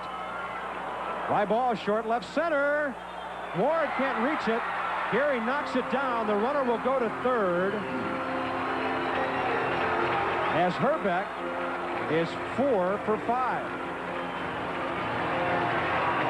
Well, we've talked about it a couple of times, and the most difficult play for an outfielder is when a guy, especially as strong as Kent Herbeck, takes a full swing and the ball off either the end of the bat or off the fist. It just does not go as far as you would think. And Gary Ward, by the time he picked up the distance the ball was going to travel, all he could do was come in and knock it down after the first hop. And Gary did a pretty good job at that. Did an excellent job. That ball very easily could have bounded over his head and been extra bases. The key is having the experience to know when to give up on catching the ball in time so he can set up to knock it down. And a younger player might have tried to stay with the attempted catch longer, and then it would have been too late. Popped up. Right side off the bat of Bernansky. Pete O'Brien wants it. 2 outs.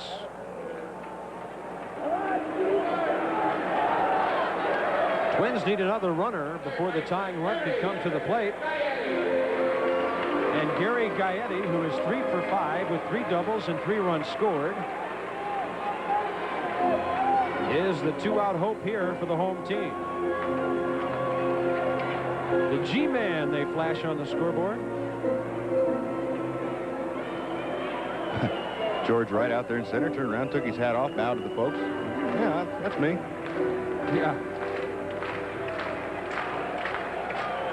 Breaking ball upstairs. Well, Bush showed us last night he has a lively bat. He's the on-deck hitter, and the Rangers would rather not see him get up there. Gaetti takes the breaking ball for a strike.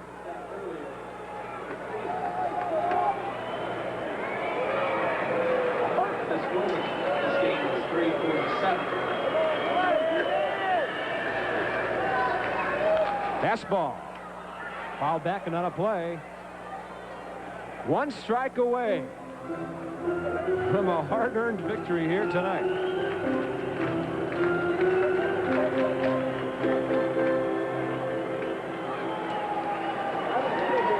Harris has 10 saves. It's foul. 37 hits. Highest learning total hits both clubs in the year. 24 runs, 37 hits. Through it all, the Rangers have not made an error this evening. Minnesota has booted 3. Breaking ball, and the game is over. Greg Harris, with his first strikeout, gets his 11th save of the year. 2 hits for the Twins in the 9th. They leave 2, and they strand 13. Rangers on a couple of touchdowns win it 14-10. Mitch Williams out to congratulate Greg Harris. Buzz and I will catch our breath and be back to wrap this one up in just a minute. True Value recognizes Gino Petralli as our player of the game this evening. Gino will receive for his 5 RBIs a $100 gift certificate from True Value hardware stores and home centers. They've got what it takes. Well, unfortunately, the Rangers had what it took tonight, too, to scrape through. They had the lead 3 times, relinquished it twice, and came back in 3 big runs in the 9th inning. And that sealed the things for Greg Harris getting the save and Jeff Russell his first win. A lot of hits in the ball game. Rangers win it 14-10. Russell, the winner, he's 1-0.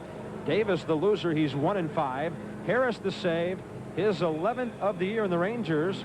Pending the outcome of the Kansas City game, will be up by at least 3 games in the West and 4 over California when the smoke clears. The Royals in a rain-delayed game are playing Seattle at home this evening, and we'll wait and see what happens with that one a little bit later, but we hope you can join us back here tomorrow night.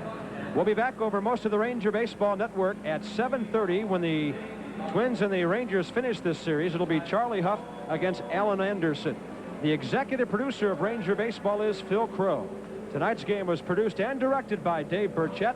Our studio director was Paul McConnell.